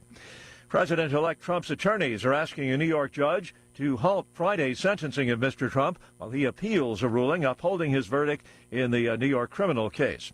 And the president-elect is vowing to reverse President Biden's decision banning new offshore oil and gas drilling in most U.S. coastal waters. It's ridiculous. I'll unban it immediately. I will unban it. I have the right to unban it immediately. What's he doing? Why is he doing it? Mr. Trump tells the Salem radio network that America's oil and gas resources are the country's greatest economic asset. Nippon Steel and U.S. Steel have filed suit challenging President Biden's decision to block a proposed nearly $15 billion deal that would see Nippon acquire its Pittsburgh-based rival. Nippon promises to invest $2.7 billion in U.S. Steel's aging blast furnace operations in Gary, Indiana, and Pennsylvania's Mon Valley. Watching Wall Street, the Dow is up 248 points, the Nasdaq 295 points higher. More on these stories at townhall.com. Here's an important message from the Diabetes Solution Center. Do you like pricking your fingers to test your blood sugar levels? No one does, but it's important to maintain your health. And now, by wearing a small remote device called a continuous glucose monitor, or CGM, you don't need to prick your fingers anymore. It's easy to use and helps you make more accurate diabetes treatment decisions. If you are testing your blood sugar 3 or more times daily, injecting insulin, or using an insulin pump, call the Diabetes Solution Center right now. And if you have Medicare or most major insurance coverage, you may be able to get a new CGM at little to no out-of-pocket cost. Shipping is free, and we'll even bill your insurance company for you. If you are testing your blood sugar 3 or more times daily, injecting insulin, or using an insulin pump, call the Diabetes Solution Center right now to learn how to end the painful finger sticks and get your own continuous glucose monitor, or CGM, at little to no out-of-pocket cost. Hamas is out with a list of 34 hostages it says it is willing to release in the first phase of any ceasefire deal with Israel. We do not know what demands, what conditions Hamas is attaching to the release of these 34 hostages. Yes, it is interesting that Hamas has published this list. It had previously stated that it couldn't come up with a definitive hostage list without there being a pause in fighting, which would enable it to effectively communicate throughout Gaza and find out how many hostages there still are and how many of them are still alive. I don't think at this point we can be as clear to say that it's a sign of progress, but it does appear to at least be a sign of a shifting in position from their side. The BBC's Jonah Fisher. China is slamming a decision by the U.S. Treasury to sanction a Beijing-based cybersecurity company for its alleged role in a multiple hacking incident targeting critical U.S. infrastructure. Townhall.com.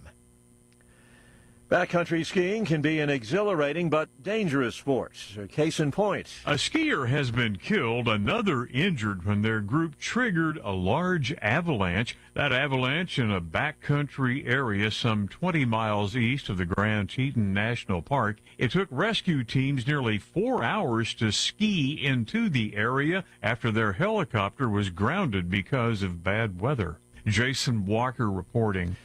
Former President Carter's body lies in repose at the Carter Center in Atlanta.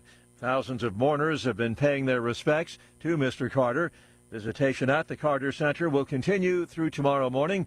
His body will then be moved to Washington, where he will lie in state.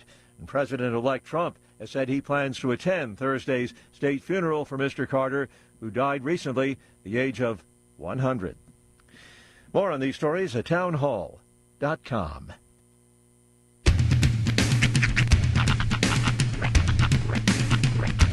What in the wide, wide world of sports is going on here? I promise you, whatever scum did this, not one man in this force will rest for 1 minute until he's behind bars. Now let's grab a bite to eat. Yeah, come on. I feel the hot wind on my shoulder and the touch of a world that is older. I hit the switch and check the number. I leave it on and then I slumber. I hear the rhythm ringing through it. Flamenco guitar and cumbia music. I hear the talking of the DJ. The devil listen, what does he say? I'm on a Mexican radio. I'm on a Mexican radio. Broadcasting live from high atop the J.P. White Building in downtown Roswell, New Mexico. It's Mornings with Mike Winters on 106.5 Roswell's Talk FM. Is that what I sound like when I talk? Now, here's your host, Mike Winters. And good morning. It is 6 minutes after 8 o'clock. Welcome to hour number 2. Happy Deuce Year. Oh, Mornings with Mike Winters right here on 106.5 Roswell's Talk FM. It sounds kind of like a club that I kind of want to join, but Deuce Year, but also at the same time, not so much. Yeah, I wouldn't. I wouldn't recommend it. No, it's just I feel like this is the, I mentioned it in the last hour, this is the start of 2025. Now we can kind of hit the ground running. We can get our, get stuff done and new year, new us. Exciting beginning. Forget about those last couple of days of 2025, the first days, the last week. Those don't count. This is our do-over week. There you go. Mm-hmm. Fresh start. It's kind of nice. You get a chance to make some mistakes, get them out of the way first thing in the year. What? I don't remember those last couple of days of the last week or of the midweek of 2025. That doesn't even count. This is where it starts. There you go. Today. Right. Today. From today. Yep. By the way, I finished and watched all of Gladiator 2 over the weekend. Again, what? Gladiator 2. Oh, did you? I did. I've seen all of it. I saw part of it, and then I finished it this week. So overall thoughts? It's all right. It's about what I thought. That's about what I've given in those movies in my head. Yeah. And in all fairness, the first Gladiator for me is aight. Sure. So it's equally aight. Now it's because I know you're a history buff, but that's not the history that you're buff. Not too so much. So I mean, that makes sense. I mean, I did some, but I don't follow it as closely as I do other things. Generally, your history is American history, Civil War era, and I like thereabouts. that kind of stuff. Yeah. But yeah, I mean, I did like that, and I wish I could say this without spoiling it, but like the people you think are good aren't necessarily good, and the people you think are bad aren't, and so they kind of do some of that to you, right? But I like that. But the stories, I don't know. Part of me thinks I need to go back and watch the first Gladiator because I remember it, but it's been a minute, and I'm like, the relationships again. It'd be more helpful if I remembered them a little fresher. That makes sense. But as far as is it a continuation of Gladiator 1? Yeah, it is. Okay, see, I thought maybe it was like a reboot. It is a continuation of the story. Gotcha. I mean, I think I can feel safe in saying that Maximus's son is the main character in this. Okay. Pedro Pascal? No, it's not. It's not. He's in it, but he's not Maximus's son. Gotcha. Okay.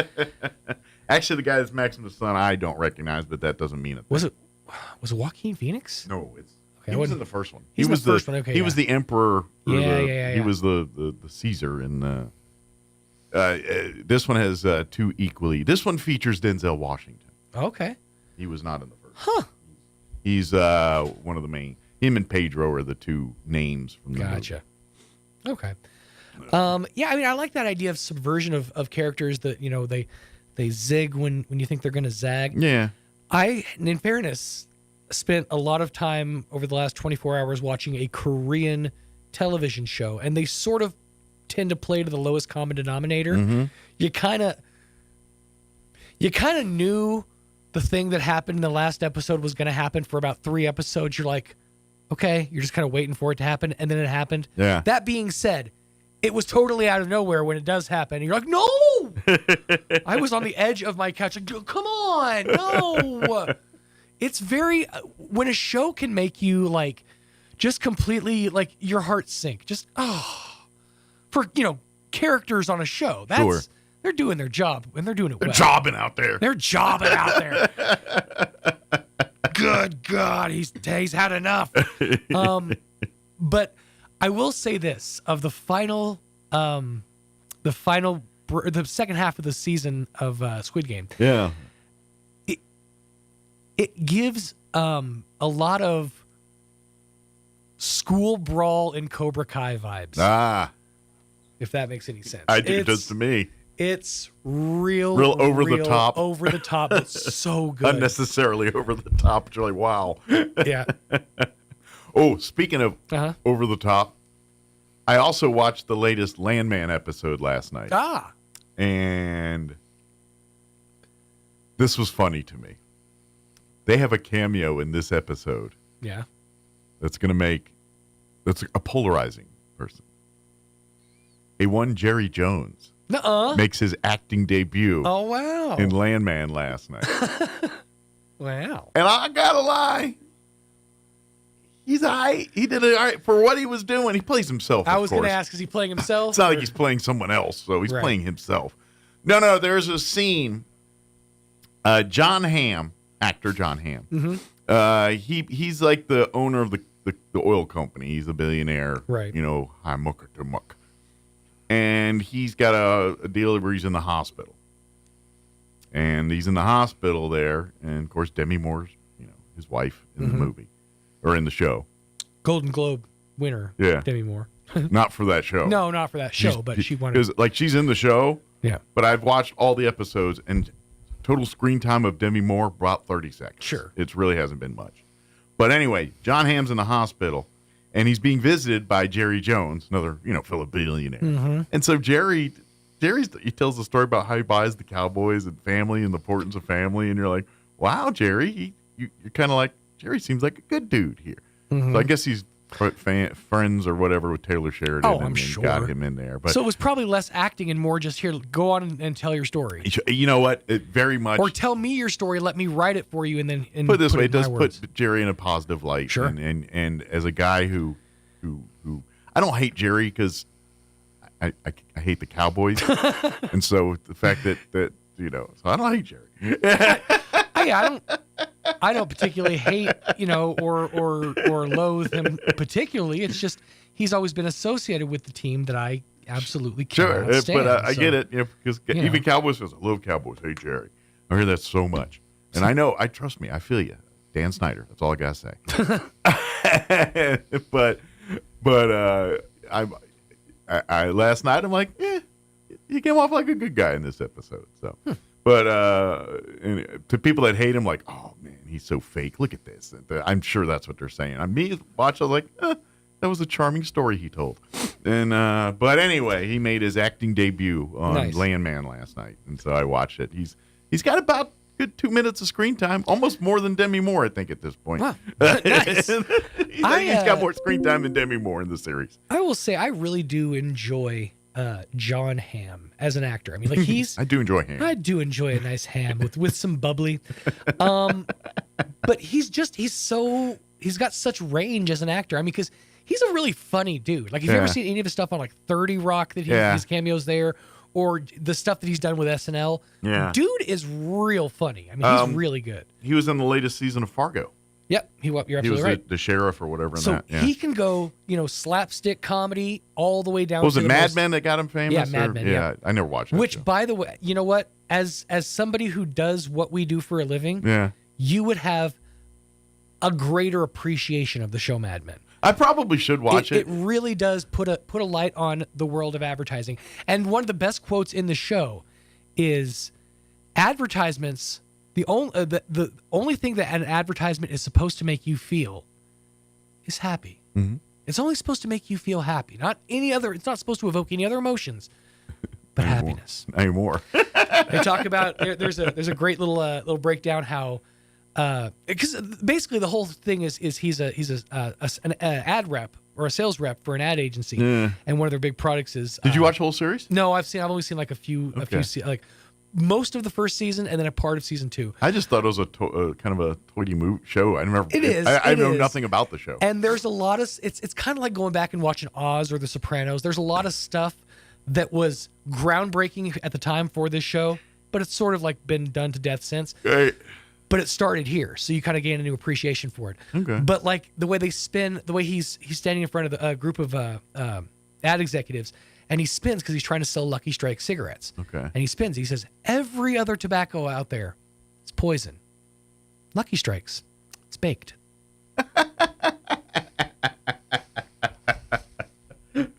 It's all about the wording. It's all about how you turn the phrase. Oh, absolutely. But now is, for what it's worth, now is the best time to buy. Just in case you're curious. Mark it down on your calendars. Now is the best time to buy. That's exactly it is 8:16. Ask me again in the week and we'll probably say the same thing. Next week will be the next. But right now, now's the time to buy. I think I just cursed myself. I haven't checked Wavestar yet. And all the nows are now. Yeah. Mm-hmm. I don't know. This is that time of the year where everyone's like, no, we're not spending money on anything. We're coming off of a December to remember. Yeah, we remember, and we're not spending in January. Mm-hmm. Crystal Noble joined us last week from the Humane Society, talking a little bit about. They also shared a picture, which I need to share on ours, a little bit about what she's talking about in our conversation about people just leaving donations and then people just tearing it up. Mm-hmm. There's some videos that I just saw about 20, 30 minutes ago. They shared on their Facebook. Good. Well, to shame them. Yeah, and so, but anyway, we're gonna we'll play that interview here in just a minute, and then later on in the hour, we'll get you up to date with the news of the local variety, Wall Street Business Update, whatever else we can come up with for this hour of the show. Yes, indeed. But first, your weather. I'm meteorologist Steve Hamilton with your Pecos Valley weather. Things look pretty good today. We had a cold front drop through, and that'll keep us in the low to mid 40s on the afternoon high today. Some sun and some clouds. Overnight, partly cloudy. We're in the mid 20s. A little bit more cloud cover on Tuesday. It looks like we'll stay in the 40s. Another low pressure area arriving on Tuesday night with a few snow showers, scattered snow showers on Wednesday. That's your latest forecast. I'm meteorologist Steve Hamilton. Thank you, Steve. Currently 27 degrees here in Roswell, Chile. Bundle up. Humidity's at 58%. Winds out of the south at 9 miles per hour. It's going to be cold. The days of the 70s are going to be going for a little bit, at least this week. Partly cloudy, 45 for a high today. South winds 5 to 10. Mostly cloudy tonight with an overnight low of 22. South winds 5 to 10 miles per hour. Tuesday, partly cloudy. 39 our high tomorrow with east winds 5 to 10 miles per hour. Tomorrow night, we are looking at a 30% chance of snow after 11. Cloudy, overnight low of 20. Northeast winds 5 to 15. Wednesday, a 40% chance of snow. Cloudy with a high of only 32. Northeast winds, 5 to 10. Wednesday night, 20% chance of snow after 11. Cloudy with a overnight low of 19. See what I'm getting at? It's cold. Thursday, we're looking at a 50% chance of snow, partly cloudy, 35 for a high. Thursday night, a 30% chance of snow, mostly cloudy, 22 for an overnight low. And then Friday, looks like sunny skies back into the low 40s, 41. And then Saturday, enjoy 50. Sunny and 50 on Saturday and mostly sunny, 46 on Sunday. So it's going to be cold all week. With chances of snow Tuesday night through Thursday. They're not saying anything about accumulations, so I know areas around the state. I don't know so much about here in Roswell, though, so who knows? We'll see, but kids, get your homework ready just in case. All right, 8:19, we're going to take a quick commercial break, and then we're going to play our interview with Crystal from the Humane Society. Don't go away. How do you find a roofing contractor you can trust? You can randomly pick one, cross your fingers and hope for the best. Or maybe you can ask a psychic to predict who's trustworthy. Here's a better idea. Choose one who prefers using America's most trusted roofing brand, Owens Corning. And rest easy because Owens Corning screens their contractors for reliability, professionalism, and customer service. Why take any chances? Owens Corning, trusted contractors, proven products. For an Owens Corning preferred contractor, visit owenscorning.com/roofing. For a free estimate, give Do Right Roofing a call today. 575-623-2273. Find them fast in names and numbers. Artesia General Hospital's Rehabilitation Center is here to help you recover and get back to the activities you love. Rehabilitation services include physical, occupational, and speech therapy, all led by experienced, licensed therapists. From symptom management to patient education, customized home exercise programs, and family support, Artesia General Hospital's integrated approach to rehabilitation is designed to facilitate your best possible recovery so you can get back to work, back to play, and back to life. Learn more at artesiageneral.com/rehab or by calling 575-736-8174. Hey Roswell, Happy New Year! Roswell Ford has a New Year's resolution you're gonna love. We resolve to sell more new Fords in 2025, so we're gonna make it super fun, super fast, and super easy, just for you. In fact, we'll give you the price we'd give to a friend or family member right up front. So bring us any trade in any condition. Don't even wash it, because at Roswell Ford, all trades are welcome. Making payments on your current vehicle and want out early? We can help. We'll take your trade, even if you owe thousands more than it's worth. Worried about your credit? Don't sweat it. Roswell Ford has partnered with more aggressive lenders, all with great rates and terms for good credit, no credit, and even bad credit, with rates as low as 0% APR. Plus, we have a great selection of low mileage, one-owner pre-owned vehicles, all in prime condition, starting at just $10 grand. Huge savings, exceptional trade-in values, and a better buying experience. Get on board at Roswell Ford, 821 North Main Street in beautiful Roswell, or online at roswellford.com. 0 APR for 48 months is $20.83 per thousand finance, plus tax, title, and license with approved credit. It's football time. Time to lean back and enjoy the game in a new recliner. The time is now to see Glenn's Furniture during their gigantic recliner clearance sale. Choose from recliners for her, recliners for him, big man recliners, lift recliners, reclining sofas and love seats, all at clearance prices. Even if you're not a football fan, you'll love the selection and all the low prices you'll find. Plus, get free delivery and set up at Glenn's Furniture, corner of Alameda at Union, Roswell.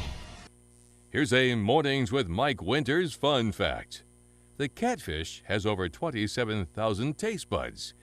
Do you think they prefer fried or blackened? Here's Mike Winters. And joining, I guess it depends on the beans, huh? Good morning. It is 23 minutes after 9 o'clock.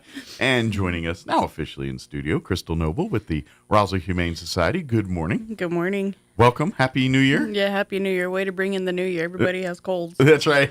It's the season. But I'm guessing things are going well at the Humane Society. Yes.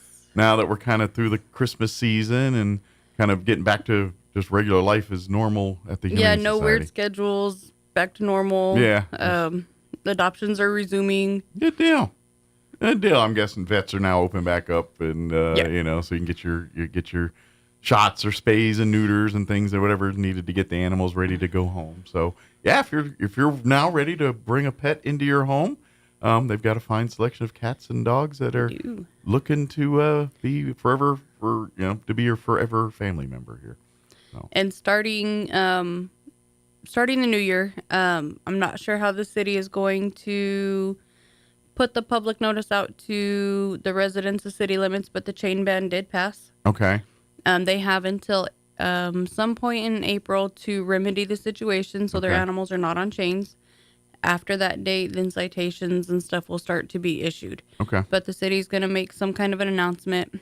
I know not everybody gets a newspaper, but if you're listening, chain ban did pass. So if you have an animal that's outside that is chained, after April, it will be illegal. Yep. You'll have to either get your yard fenced in properly or find alternative methods.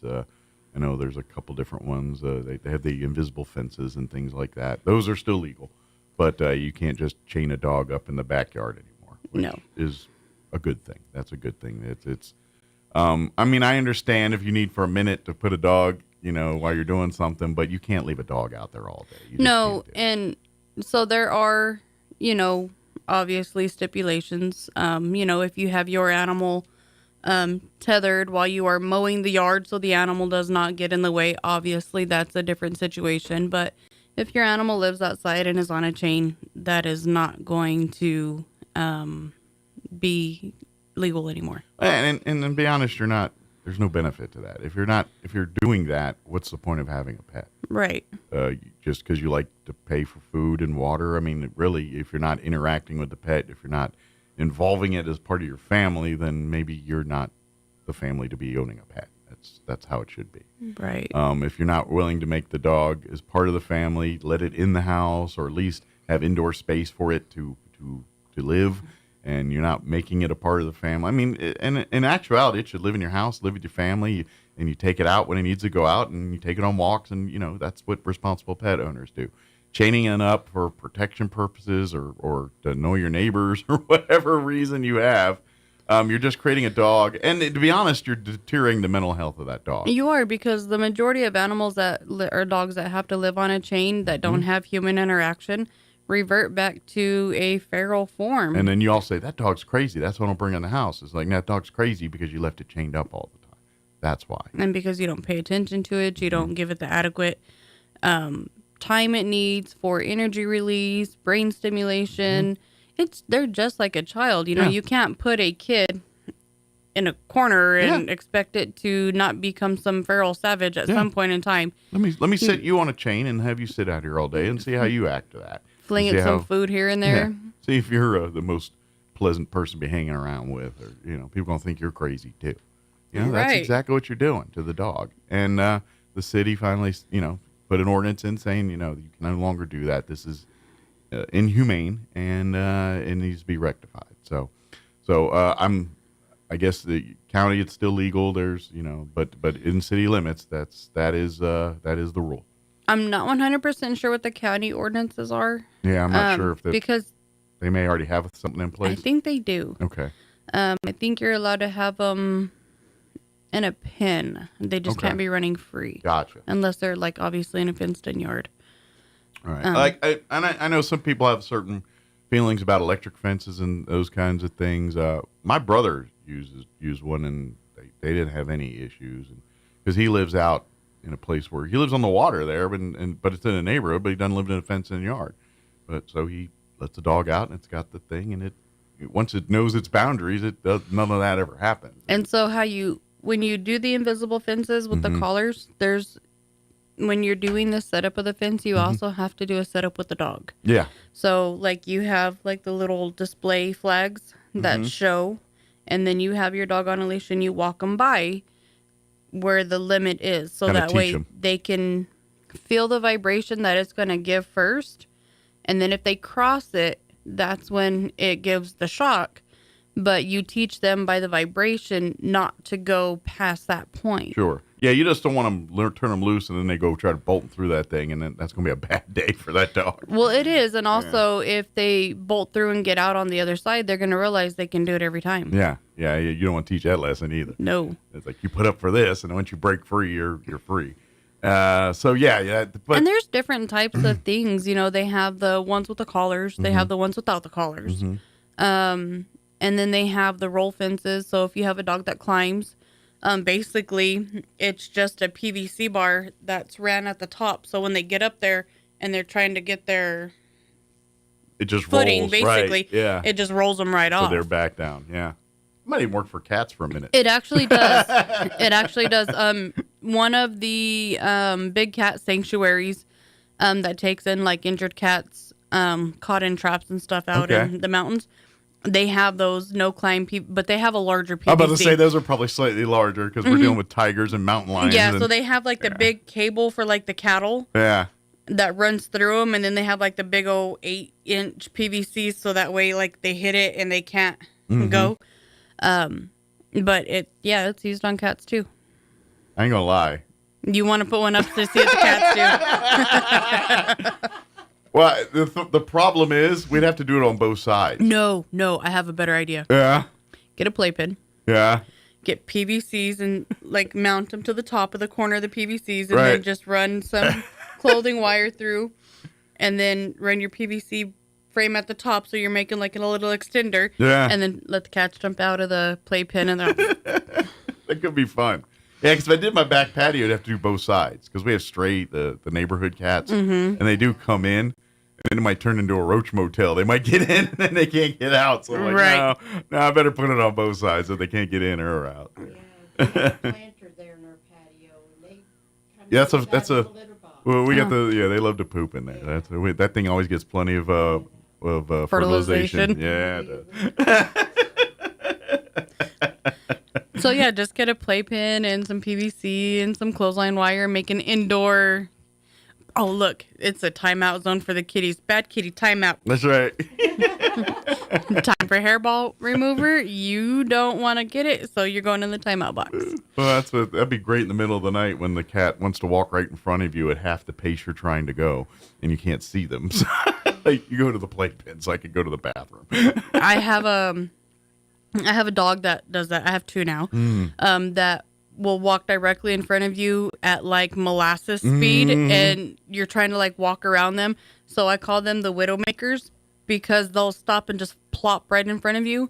Or like if I'm in the kitchen and I'm chopping something, they lay right behind me. So if I go to turn around, I trip. And I'm like, somebody's got a life insurance policy around here because I got two widowmakers. They're out for something. Yeah, our cats are just like that. Hannah, but Bella, and then she'll get up right in your feet where you're trying to cook or something, and then you move, and then she yells at you like it's your fault. Right? Yeah. You put yourself there. And she's like, excuse you, you are disturbing me. I'm moving. Bella's become territorial. When we left for that 5 days, she would lay on my chair, my recliner. Well, now that Mom's back, that's her recliner she picked, and she gets mad when I boot her out. She starts just griping, and then she'll jump and hiss at me. Oh, that's funny. She's like, look, you left me. This is now mine. Possession is 9/10 of the law. She's the only cat I've met that like hisses at you just to cuss you out. Like that literally is. Like she'll like you make her get down or tell her no or whatever, and then she'll yell meow, and then she'll walk away, and as she's walking away here, like she cusses you out by hissing. So we have a cat at the kennels. Her name is Precious. When she came in, she was really large, and the lady said that she wasn't sure if she was pregnant or not. And I was like, I don't know. She's kind of big. So took her to the vet. Well, she had pyometra, which is basically an infected uterus. And if it's not caught in time and it ruptures, it can kill the animal. So her uterus weighed 2 pounds. Oh, that's how much normal cats that like 3-4 months of age weigh. Yeah. So now that, she's got her stuff out and fixed, because she was quite pissy.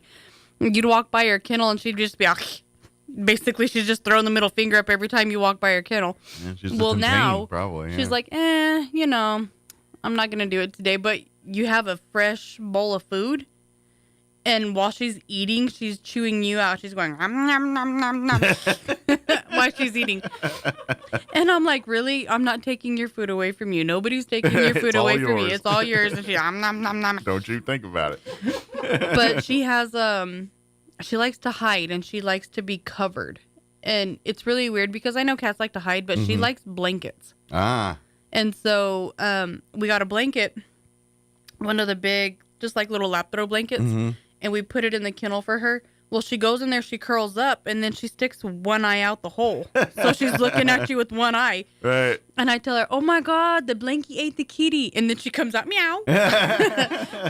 So that is now her little morning game is the blankie ate the kitty. Ah, well, cool. And if you don't say it, she won't come out of the blanket. And then if you go to pick her up, she hisses at you. She's like, no.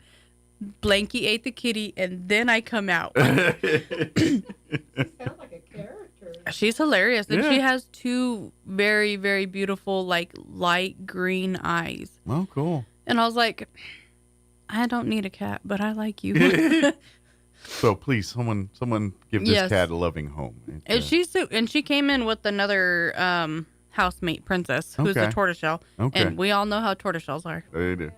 I love the cat. Our tortoiseshell's an amazing cat. Tortoiseshells are just like me, we have very common traits. And But once you get that loyalty, boy howdy, they'll go through fire with you. You know, that's kind of how they I are. laugh because Precious and Princess, you know, like they're close by each other, and you could tell they're sisters because Precious will be like reaching around to touch her, and she's like, "Oh, no," and like you just hear the little slap fest going on. Yeah. And I'm like, "You two stop it! You lived in the same house together." And then you let them out to go play together, and they're just like beating each other up like tomboys, throwing each other into the walls. It sounds like WrestleMania. Yeah. And I'm like, God, y'all stop. And then they lay there and they start grooming each other. Yeah. Yeah, it's a sisterly, brotherly love kind of thing. Yeah, exactly. So our cats are the same way. They do all that, but deep down they like each other. Any moment one of them cries out in pain or whatever, the other one's right there, right in their face. Ooh, you okay? Right there, you know, right in there looking at them. You okay? What's up? What's going on? Yeah, It's funny. Our little dog Honeybee. Obviously, you know, little dogs have big dog syndrome, and so with my sister staying with us and her dog, she has, you know, medium-sized dogs and then the Great Dane. And Honeybee's like, oh no, I am queen in this house. And anytime, like if John or I are playing with one of the two pit bull mixes and she thinks that we're hurting one of them, she charges us. And she's like the little dog or the little fox from the labyrinth. And she's like, arr! And I'm like, really, Honeybee? And she jumps up and she pushes me away and she gets the other dog and she's checking him out. And then they all hover her and then she's like, oh, get off of me. It's kind of funny how those little dramas get put together. And it is because she, like at first she was like, oh God, I don't want y'all. I don't like y'all. Now she's like, you will not come nowhere near them. They are mine. Yeah. It's once they get to know, and that's the beauty of owning pets. And that's the fun part. And to be honest, you know, when you have one, it's kind of like I know Bill Cosby's not a thing, but, you know, it kind of can't say Bill Cosby stuff anymore. But Bill Cosby, back in his special back in the day, he goes, parents with one kid aren't really that parent. You know what I mean? They, you know, because something happens, you know who did it. They can't blame it on it. It's when pets are kind of the same way. Right. I mean, your pet. But to have two is to be the real pet owner. Because when you have one, you know, they're lonely. They don't have the company of the other. You know, they can't toss and turn and raise a muck. Now, however, if you have an animal that does not like other animals, then it's best that you only have one animal. Yeah, you got to feel those waters out and everything else. And always with cats, there's going to be dogs too, but cats, it's usually a little bit longer of a. Yeah, cats hate change. And so you have to slowly integrate new things to them. But dogs do too, especially when you get to alpha dog, beta dogs, and who's ruling the roost. And so, and generally speaking, if you get dogs that are like, that usually happens if you get similar breed dogs and similar, that's when you start getting that. If you get like big dog, little dog takes over in some aspects, big dog doesn't look at it as a threat, but it's usually that one usually works. You know, and it's funny because like Honeybee will sleep on any of the other dogs. Like they get on the couch or the dog beds and they go lay down, then she climbs on top of them and sleeps on top of them. Yeah. And I'm like, is this the hierarchy here? You know, what is this? Yeah, it's kind of that. Well, it's probably like in life, where you know, like when you have the protector types, the big, and you know those folks, and then you have folks that are, you know, not big in stature but big in personality, and generally, you know, the people that are bigger in stature, like, you know, they you know what I mean? It just there's almost a adoption kind of feel to it. It's like, oh, you know, yeah, they're annoying, but they're my annoying, and I'm gonna go through, you know, animals. I think also do those same kind of things. It's like, oh, yeah, I know the Chihuahua's annoying, but that's my brother or my sister. And that's how my it's gonna Chihuahua, be. my annoying. Yeah. Only I can beat up the annoying. You cannot. Yeah, it's gonna sit there and bite my ear, and I'm just gonna put up with it. But if you try anything, I'm gonna knock you the next week. Yeah, big brother, little Humans brother. get the same thing. Yeah. And pets do too, and it's the same kind of deal.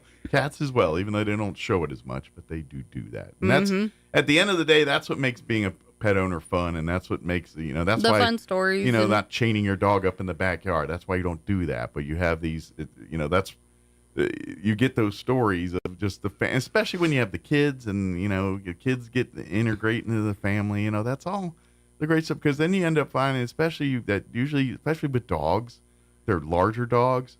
they end up being sidekicks for kids, for your sons or daughters. There's a video or reels that there's a dog trainer guy, and he says, I have no fenced-in yard, and this is my child's protection, and he's got 7 German Shepherds. Yeah.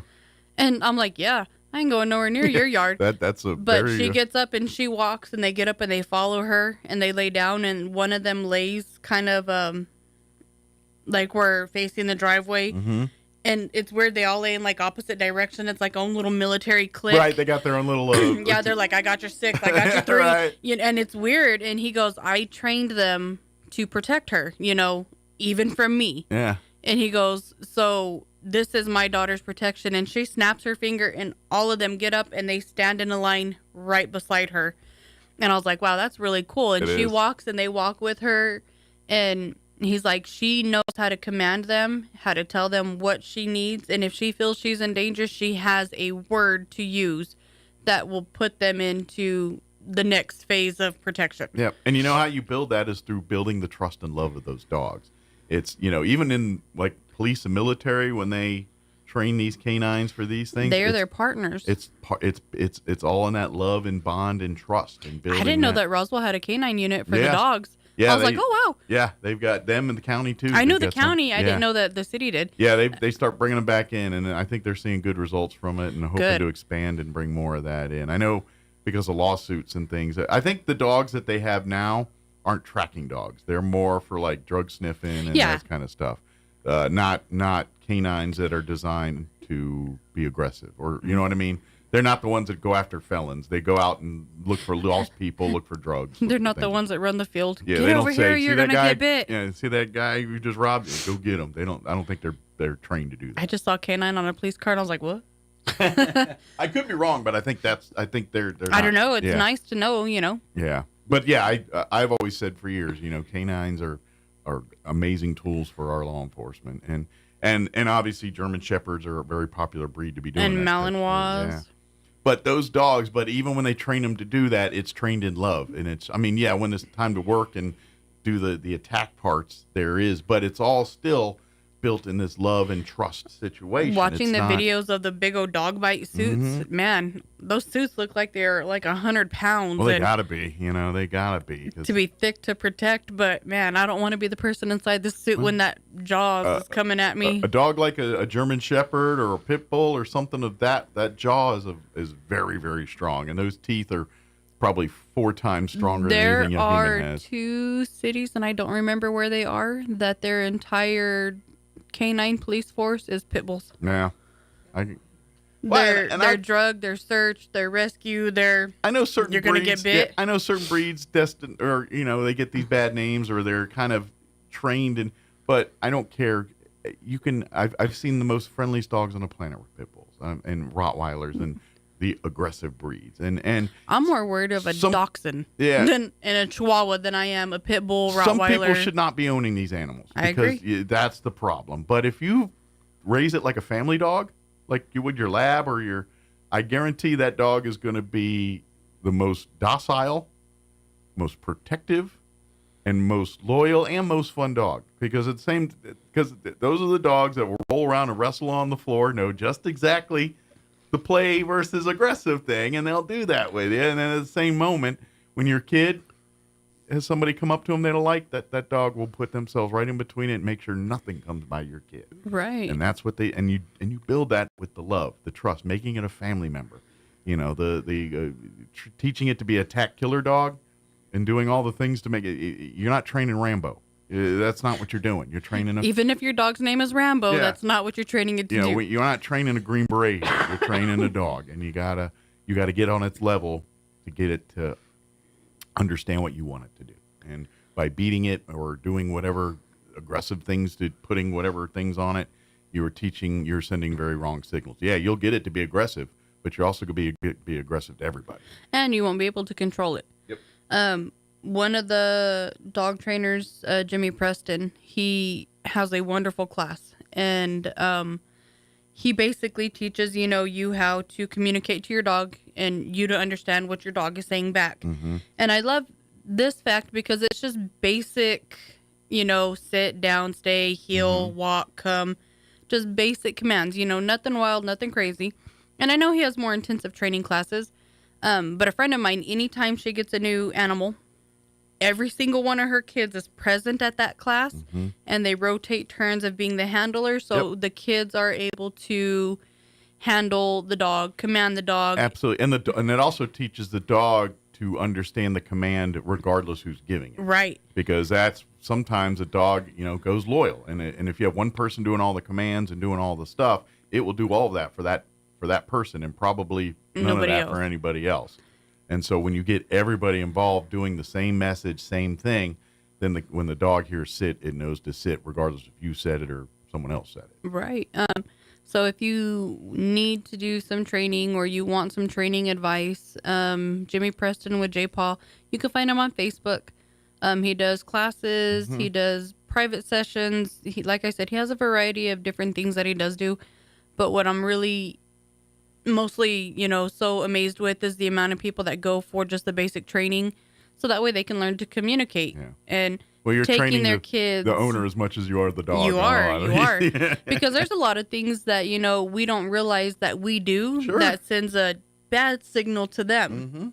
And he's trained with Cesar Millan, the dog whisperer. Right. So he's got the credentials. He does have the credentials, and he helps us out when we have some animals that come in that need some working. But please understand, whenever you use these dog trainers and everything, if you are not an active, integral part in that training, and they'll tell you themselves, then it's your waste of time and money. Right, because if you just, if you're going to have the trainer teach them all these things, and the dog's not, again, you're just wasting your money. His thing is you are present with your animal. You are your animal's handler, and if you need help, he's there to help you. But you are the handler. Absolutely. And that's kind of, and to be honest, once you probably do it the first time and stuff, you realize you can kind of do it on your own. It's just, but you got to be taught, just like your dog has to be taught, how to have a relationship, how to communicate, know what your dog's likes and dislikes are, what your likes and dislikes are, and how the dog can understand those things. And how do you get each other to understand those? And that's, and generally for me, I've always found that dogs love to please. That's something dogs, that nothing makes them happier when they make you happy. Right. So you always go over the top with praise and things like that. When they do something right, you make it a big deal, and that cements in their head that that's a good thing. And when I do that, I will be rewarded and be looked upon favorably for that. And so that's why when they poop in the right place, or when they didn't chew your shoe, you celebrate that win. You celebrate that win like they just won the lottery. And but that's what you learn in training. You learn these things and all that kind of stuff. But anyway, sorry. No, if anybody is needing any advice or anything like that, we always refer them to Jimmy because he does so much help with us. And several of the Humane Society's people have gone to his classes, and he's just a very good trainer that helps. So if you were... you got a new pet over the Christmas holiday, and you got to start getting in a routine. I would even learning. argue if maybe you've owned a lot of pets and consider yourself a pretty good pet owner. I imagine there's still some stuff you can learn from that. I learn stuff and make every it even day. better. Yeah, yeah. Like you said, you're literally eat, breathe, sleep pets. That's your world. Yeah. And this guy still teaches you new stuff every day. So that's a strong statement. It is. I know we're running a little short on time. Yeah. How's the thrift store? So today is actually new thrift store day because we're closed Thursday yesterday and Wednesday because of New Year's. So, So the 10 o'clock club, you got about 10 minutes to get out there. You do. Yeah. So over the holiday, while we were closed, but we were still there working, it's no longer Christmas in there. They took all Christmas out. So it's refilled with a whole bunch of new stuff. Good deal. So if you're looking for, I don't know, new decor, new clothing, a new 2025, new things to bring into 2025 and not spend a bunch of money doing it, come on down to the thrift store. And, they went through the clothing, and they've rotated out clothing, stuff that didn't sell, and they put new stuff out. They put new shoes out all the time. They have a ton of new purses. Looks like a whole new experience today when you come in. Because people like Kim and I, who like purses, when we use our purses. Don't you go buying your purses back, Kim. I just got one. Look, eyeing that. Yeah. I like I kind of figured you were out giving it the once over. Well, so everybody that, has gone through, their Christmas stuff has started to bring it in for donations. We want to remind... That's funny. I was just telling my sister, I was like, I haven't seen a Dooney and Burke in a while. That's hilarious. That was the replacement for now. So. Come in, schedule time for drop-offs and pickups with Camille because it is overwhelming with everybody doing it. And we do ask... Sorry. Bless you. Or Thank you. Whatever that was. It was a coffee thingy. A snoff. Yeah.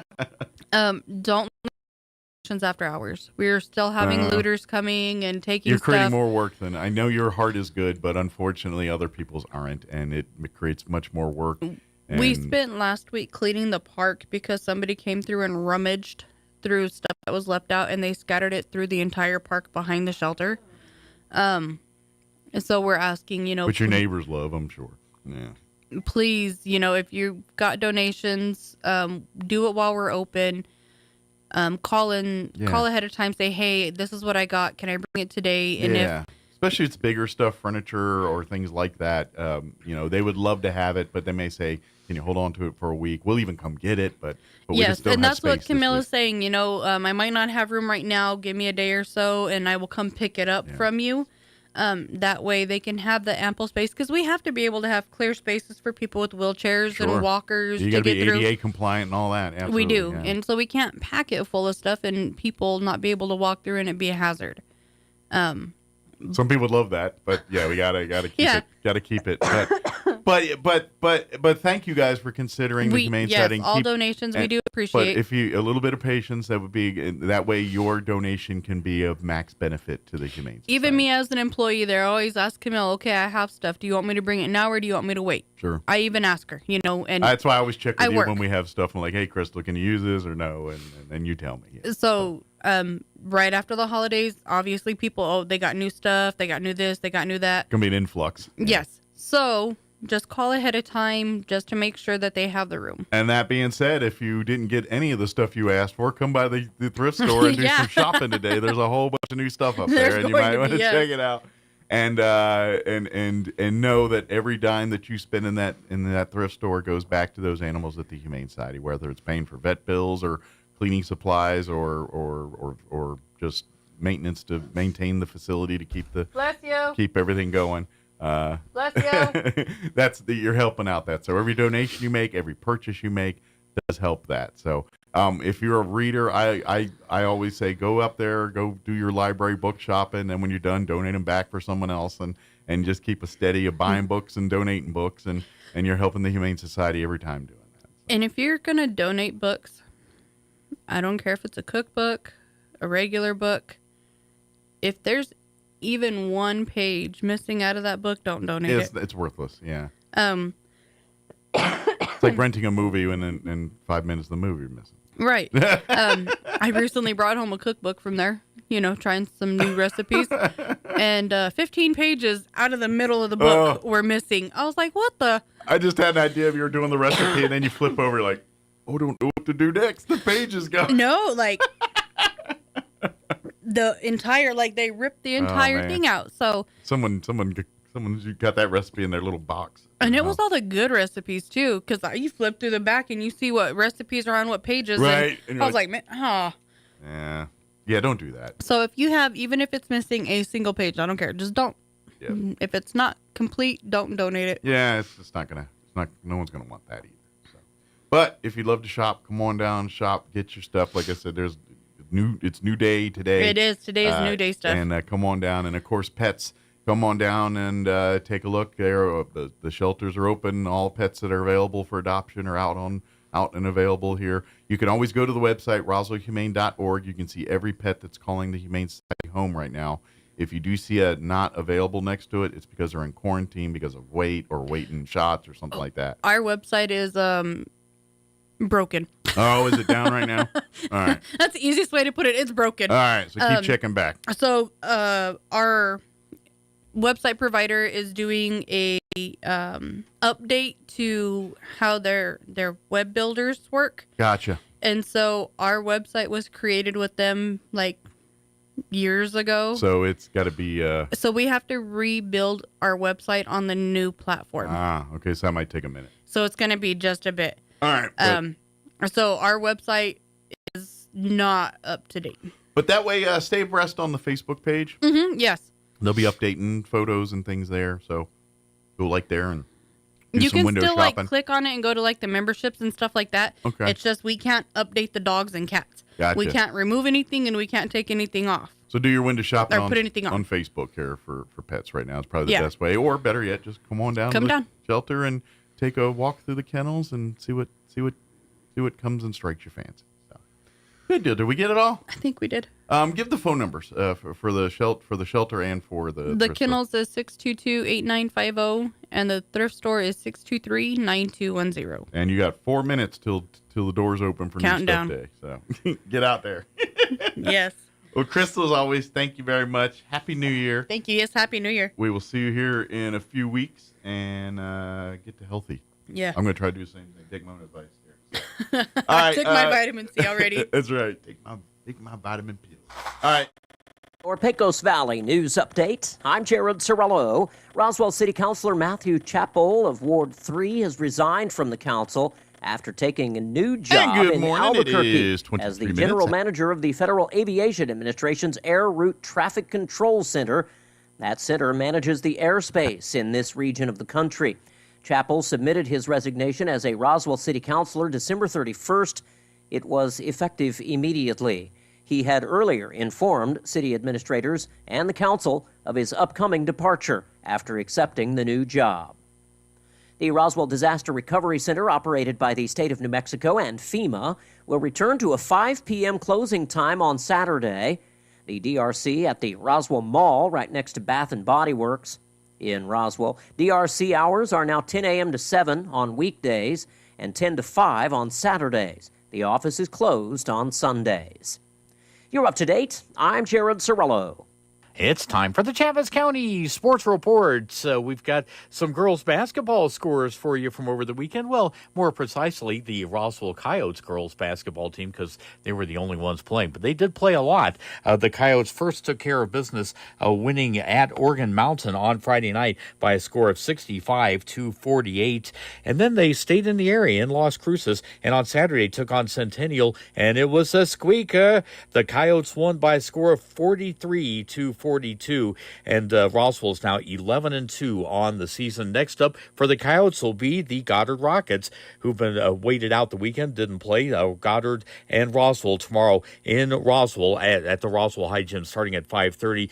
Other girls basketball squads like Gateway Christian, Dexter, and Hagerman all back in action tomorrow night after taking extended breaks over the holidays. The sports report brought to you by DSI. Call DSI for all your office technology needs. I'm Eric Butler at Roswell's Talk FM 106.5. Hey, Roswell, Happy New Year. Roswell Ford has a New Year's resolution you're going to love.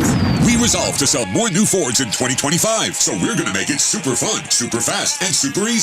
Just for you. In fact, we'll give you the price we'd give to a friend or family member right up front. So bring us any trade in any condition. Don't even wash it. Because at Roswell Ford, all trades are welcome. Making payments on your current vehicle and want out early? We can help. We'll take your trade, even if you owe thousands more than it's worth. Worried about your credit? Don't sweat it. Roswell Ford has partnered with more aggressive lenders, all with great rates and terms for good credit, no credit, and even bad credit, with rates as low as 0% APR. Plus, we have a great selection of low mileage, one-owner pre-owned vehicles, all in prime condition, starting at just $10,000. Huge savings, exceptional trade-in values, and a better buying experience. Get on board at Roswell Ford, 821 North Main Street in beautiful Roswell, or online at roswellford.com. 0 APR for 48 months is $20.83 per thousand finance, plus tax, title, and license with approved credit.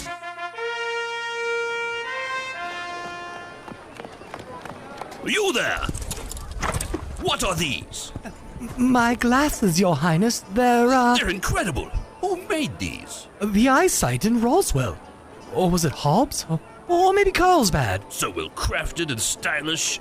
So the eyesight thinks they can challenge my throne with their quality eyewear. Actually, Your Majesty, I got 2 pair and an eye exam. It was so easy. I did it during my lunch break, and they even took my insurance. Lunch break? Who gave you a lunch break? Human resources, Your Majesty. Silence! I'll get you eyesight!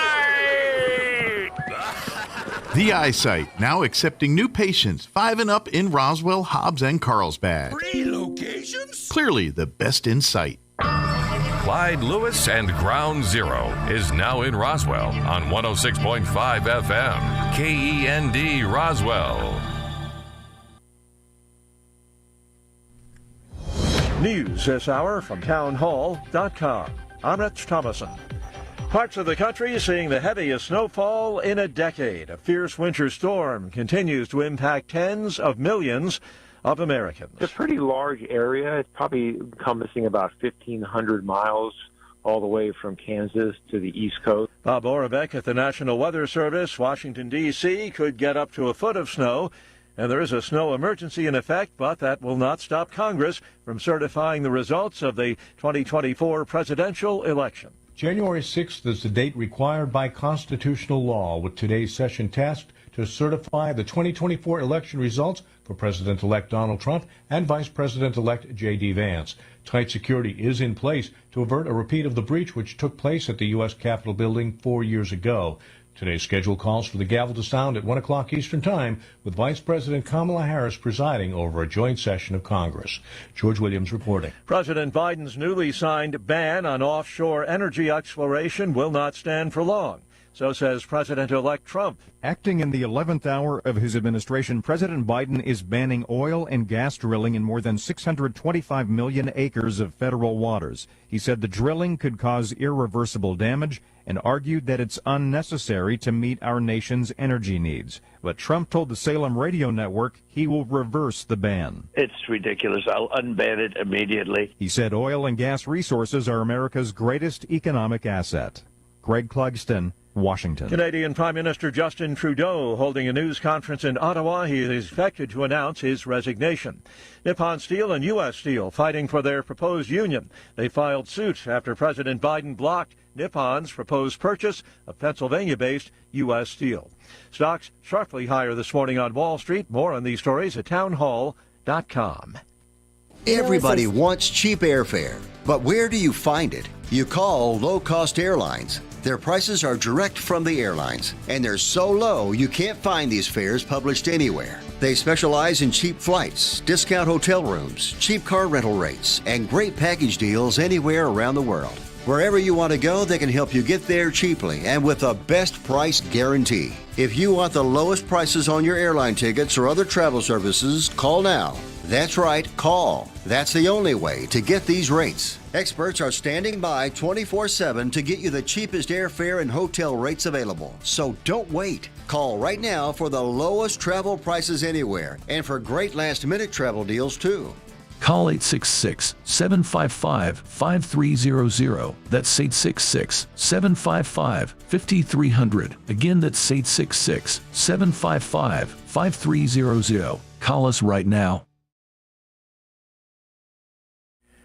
South Korean President Yoon remains holed up in the presidential residence, resisting efforts to detain him over his short-lived martial law declaration. Anti-corruption investigators, meanwhile, want to hand off the entire matter to the police. They can apply to have this warrant extended, which they may well do, or they can apply for a sort of more extreme warrant that would require a hearing with a judge, and then that would allow them to be able to hold Mr. Yoon for 20 days if he's detained. But again, if you have the presidential security system protecting Mr. Yoon, then at the moment it seems that there's very little they can do, which is why they seem to be now looking at these options of transferring the case or just the execution of this arrest warrant to the police, because it's thought the police might actually be able to have more power. The BBC's Jean McKenzie. A shooting attack on a bus carrying Israelis in the West Bank has killed at least 3 people. Israel's rescue service says at least 7 others were wounded. News and analysis, townhall.com. The fate of TikTok in the U.S. remains in limbo. Right now, creators and small business owners are awaiting a decision from the Supreme Court that could upend their livelihoods. Next Friday, the High Court will hear arguments on a law requiring TikTok to break ties with its Chinese-based parent company, ByteDance, or else face a ban in America. For all involved, the prospect of a ban has never been as big as it is right now. Jason Walker reporting. An exciting backcountry adventure turned deadly for a group of skiers in western Wyoming over the weekend. One skier has been killed, another injured, after their group triggered a large avalanche while ascending a mountain. The avalanche occurred about 20 miles east of Grand Teton National Park. Took rescuers almost 4 hours to ski into the area because of bad weather. More on these stories at townhall.com.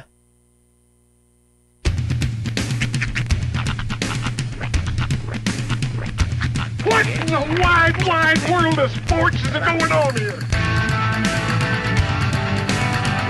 I promise you, whatever scum did this, not one man on this force will rest for 1 minute until he's behind bars.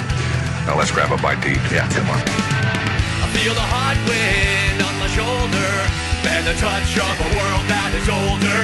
I hit the switch and check the number. I leave it on and then I slumber. I hear the rhythm ringing through it. Flamenco guitar and cumbia music. I hear the talking of the DJ. The travel listen, what does he say? I'm on a Mexican radio. I'm on a Mexican radio. Broadcasting live from high atop the J.P. White Building in downtown Roswell, New Mexico. It's Mornings with Mike Winters on 106.5 Roswell's Talk FM. Is that what I sound like when I talk? Now, here's your host, Mike Winters. And good morning. It is 6 minutes after 9 o'clock. Welcome to hour number 3 of Mornings with Mike Winters, right here on 106.5 Roswell's Talk FM. Happy Monday. Yes. The 6th of January. This is like the only Monday you can actually say Happy Monday and it applies. It just feels like a better Monday, you know? The start of new things.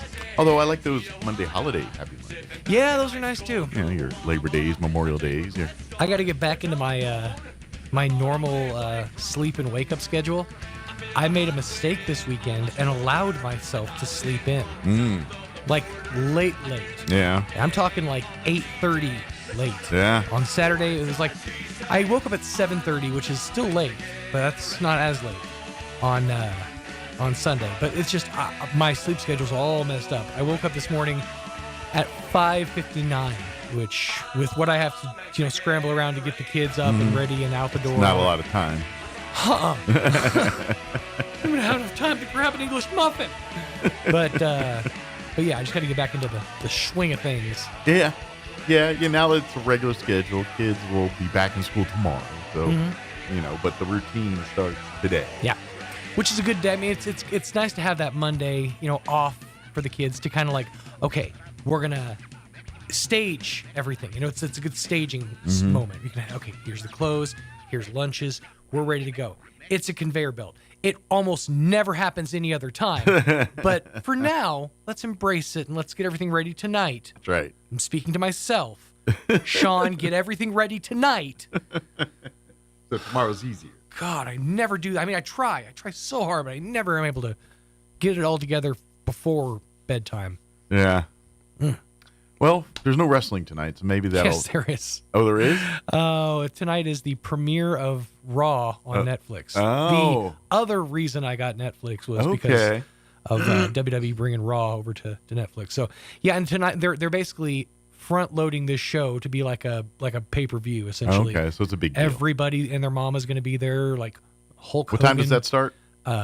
6, I think. Yeah. That'll probably go till like 10, 11 at night, right? The beauty of... So I don't really follow WWE storylines as closely as I do like my show AEW. So it's really good to put on the TV and just kind of... Now I can kind of go about my business. Get the kids, Was it still like an hour show or whatever? It's 3. 3 hours. Okay. Yeah. So that's... Yeah. And 3 hours plus because it's Netflix now, so they're basically given the kind of free reign to however long the show goes, that's how long it's going to go. So it could go 4, depending on, matches drag out a little bit longer. Yep. They work it along a little longer, something like that. Yeah. Okay. Not constrained by the same, ties as they were to terrestrial television. Well, the good news is, too, I guess if you don't watch it live, you can fast forward. Oh yeah, or else, go back and when it just gets a little rewatch it lull. later. Yeah, Hopefully, well, and I will say this. Whereas Mike Tyson was almost unwatchable on Netflix, I had zero issues with the NFL stuff. Yeah, there's a lot of those. I've talked to other people. Like when I was watching something yesterday on a streaming service, somebody else was saying that they were experiencing lag, and so I think it really just depends. Now I was at my brother's and on his thing, and so I don't know, but yeah, I didn't see any Netflix lagging issues or anything like that. Did you watch the Tyson match at your house? I watched it in a multitude of things. Because there was a football game Friday night, so I was watching it on my iPad at first, and then when the games ended, I went home and watched it on my TV. Well, the reason I asked is you have fiber, so I was curious if you experienced the same lag. Yes. Really? Yes, I did. That's something. Yeah, it was not just your internet was the issue, and if they say that, they're full of BS. Yeah, it was. Oh, I mean, I know it was a nationwide thing. Yeah, for sure, it was too many people. It always trying to access one thing at one time. And see, I agree with you, but I also, whenever I'm watching like a stream that, let's say I've acquired through less than legal means, right? I experience it'll start lagging, and then I'll jump off my Wi-Fi onto 5G, and the lag will stop. So in the back of my head, I've convinced myself that if I just switch my internet real quick, it'll bring it back to me. Maybe it's just right timing or whatever, but I choose to believe. Okay. Yeah. Well, I think with that Netflix thing, it was just too many people trying to check it out at one time, and that's what was going on. And it's a little different. Like Super Bowl, people gather for those things. Playoffs, NFL, Christmas, they gather for those things. Yeah. My Tyson fight, they didn't gather. I mean, yeah, there was a few watch parties. There was a couple of, but nothing of the level of Christmas or the Super Bowl. You know what was funny is most of the people that I've talked to about the Tyson match was they experienced it the same way we experienced things during the pandemic. Everybody just getting on our phones and talking to each other about it during or after. Yeah. Like I heard there's a couple like Zoom calls or video chats or whatever it was about. Yeah. Did you see what Yeah, oh yeah. And mostly about the undercard, if we're being honest. Right. So I'd be curious to see how it does. I'm genuinely curious to see how it plays out tonight. Speaking of all that, I didn't watch the Golden Globes last night. Right. Because I didn't. Because why would you? But I've been watching some highlights this morning. Nikki Glaser was the host for this year, and stand-up comedian. Most people know her for roasts mostly, but she's quite an accomplished stand-up comedian. Yeah, she's hosted a morning show on Sirius XM for a while called You Up. Yeah. Now that being said, I didn't watch the Golden Globes, but I ain't gonna lie. Every clip I saw of her, she nailed it. I thought she did a way better job. Like she was edgy, but not over the top. Well, what she's really, really good at is tapping. Yeah. Just tapping on an instant of somebody. Yeah. Like, taking a Timothy Chalamet, for example, and just tapping. Did you watch that? So slightly. I heard some of it from the other room. She got Sandler involved in that. Yeah. But that's what I'm saying. Just tapping ever so slightly to where you're not going to kill their ego. But she had a couple shots. There was a couple there was a Diddy shot that was like ooh. There was a Ricky Gervais-esque type comment, but she doesn't go full Gervais, if that makes sense. It does. Can you just say Gervais? I like saying Gervais. I know. It's just it's like when you hear somebody say athlete. It's like you're technically right, but. I just like to do it, especially with certain people. Like if I ever met him and I said it, I think it would annoy him. Therefore, I'm like, yeah. Yeah. There's a guy I watch on YouTube. Yeah. And he calls Laura Ingraham.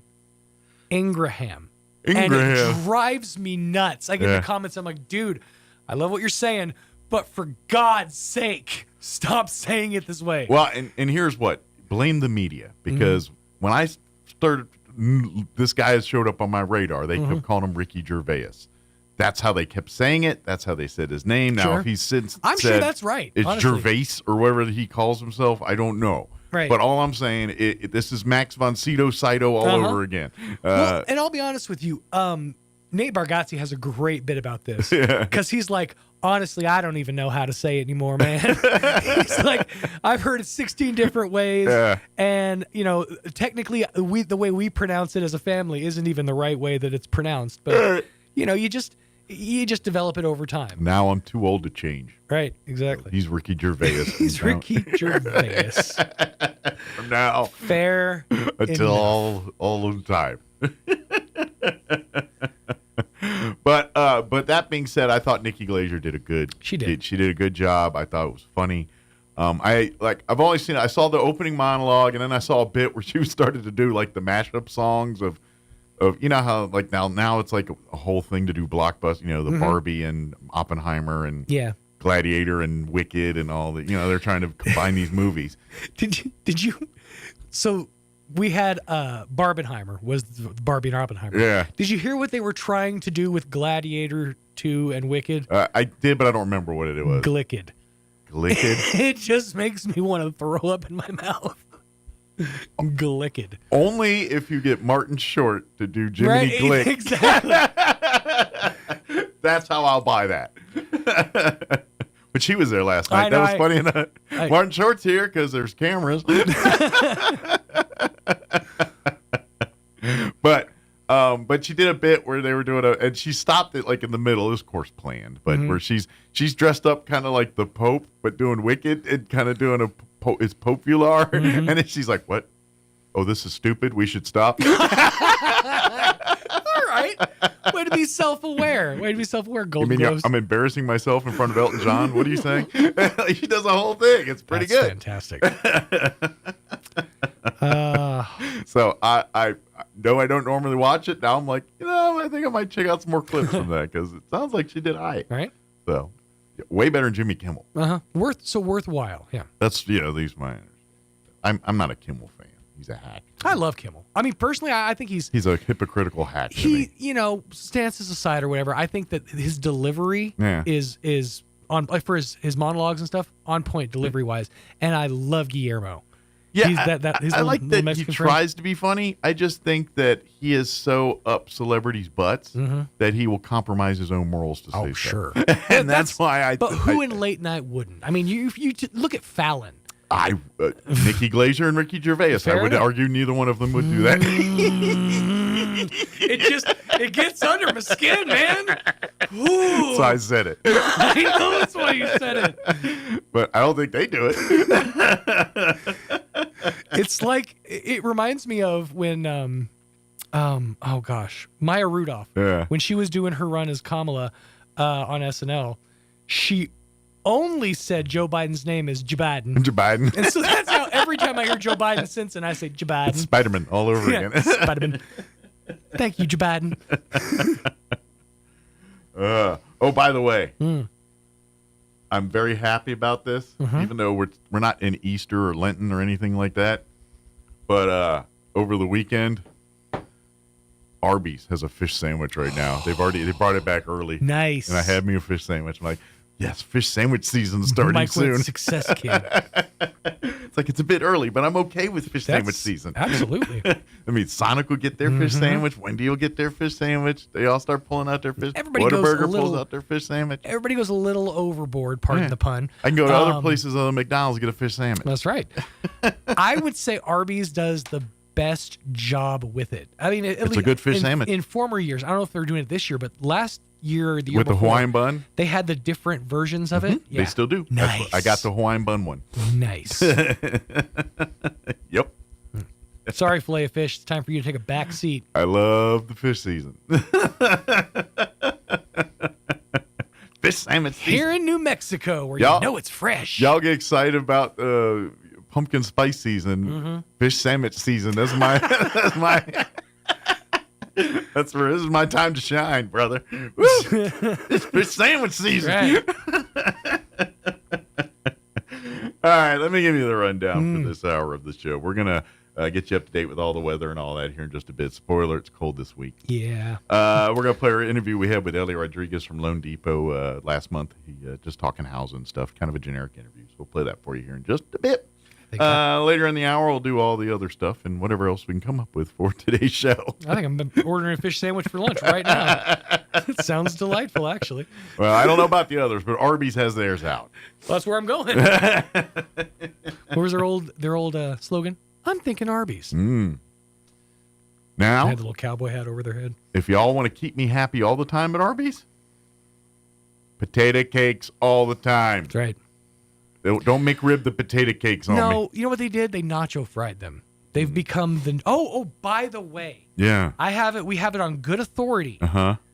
that the Taco Bell chicken McNuggets are not fantastic. That's a report we got on Friday. Mhm. I will still try for myself. Hey, I haven't personally tried. I haven't them, so- either. I almost did this weekend, but then I didn't. So off of the eyewitness or off of the recommendation, right? Yeah. Same thing. I was like, no. Yeah. No. I'm less enthused now. Yeah. It's like when you get a bad review for a movie you've been looking forward to. Well, like, oh, damn. I almost got him, and then I found a fish sandwich at Arby's. That's what happened. I got fish hooked in a I different got direction. reeled in. Old Gordon in his seafood outfit. Arr, we got us another off the port bow. They reeled me in with that Hawaiian bun. I'm just saying, you bait that hook, I'm gonna bite every time. You got me every time. I'm gonna be flopping on your deck pretty soon. All right, it is 9:20. Here's your weather. It's gonna be cold. Fish sandwich. I'm meteorologist Steve Hamilton with your Pecos Valley weather. Things look pretty good today. We had a cold front drop through, and that'll keep us in the low to mid 40s on the afternoon high today. Some sun and some clouds. Overnight, partly cloudy. We're in the mid 20s. A little bit more cloud cover on Tuesday. It looks like we'll stay in the 40s. Another low pressure area arriving on Tuesday night with a few snow showers, scattered snow showers on Wednesday. That's your latest forecast. I'm meteorologist Steve Hamilton. Thank you, Steve. Currently 30 degrees here in Roswell. They made it to the 30s. Humidity is at 49% with winds out of the south at 12 miles per hour. We're about 15 degrees away from our high today, unfortunately. Partly cloudy. Expect a high of 45 degrees with south winds 5 to 10 miles per hour.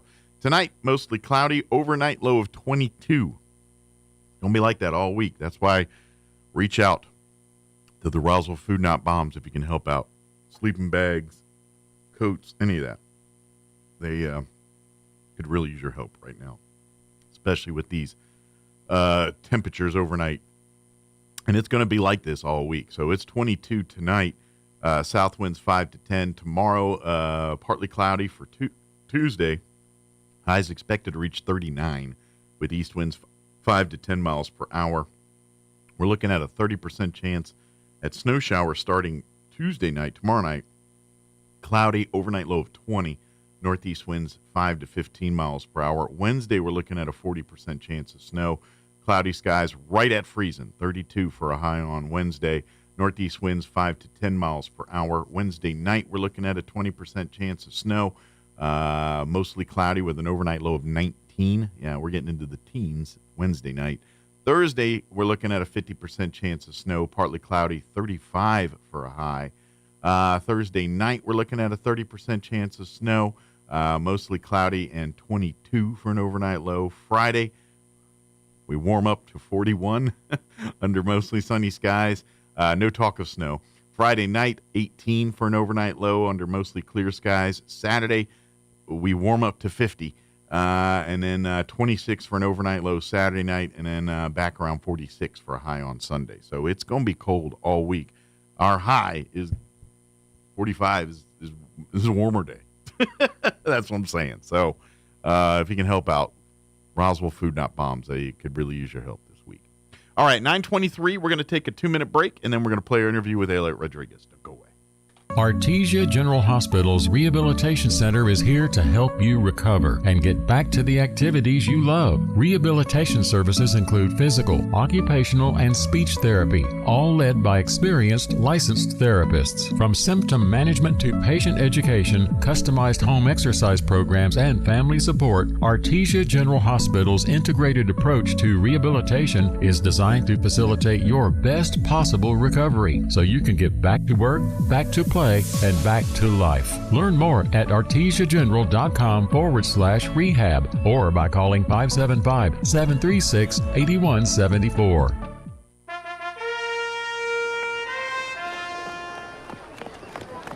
You there! What are these?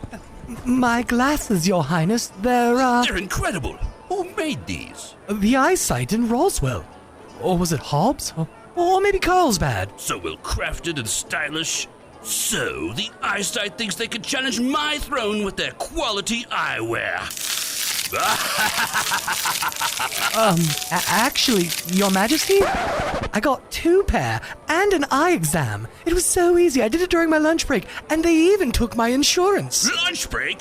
Who gave you a lunch break?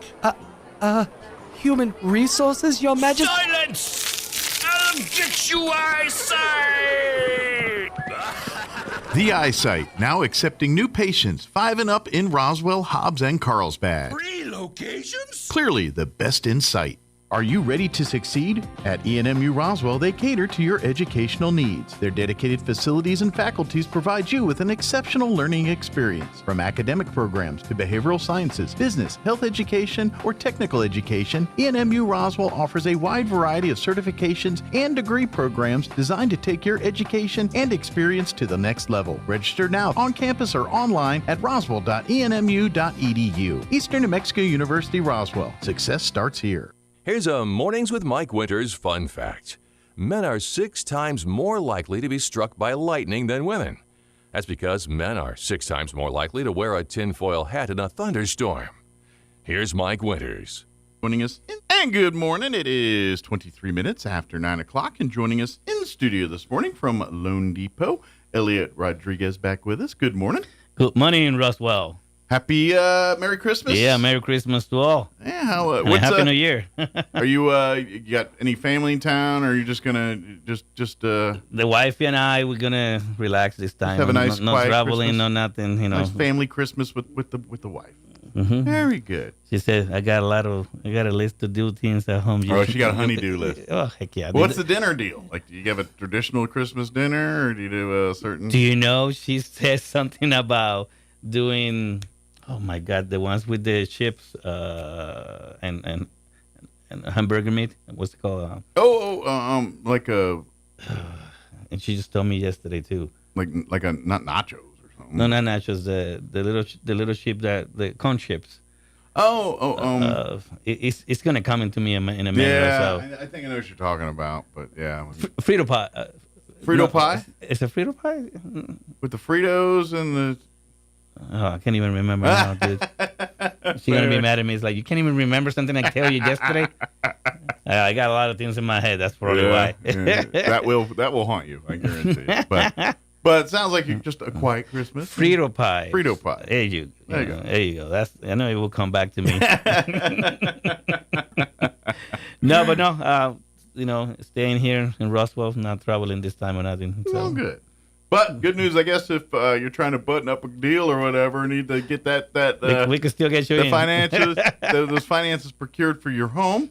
That's what Elliot does. If you're not familiar, I should do our intro of Elliot. Elliot Rodriguez with Lone Depot. Elliot is the person that you talk to when you're interested in buying a home, whether it's your first one, your fifth one, or whatever.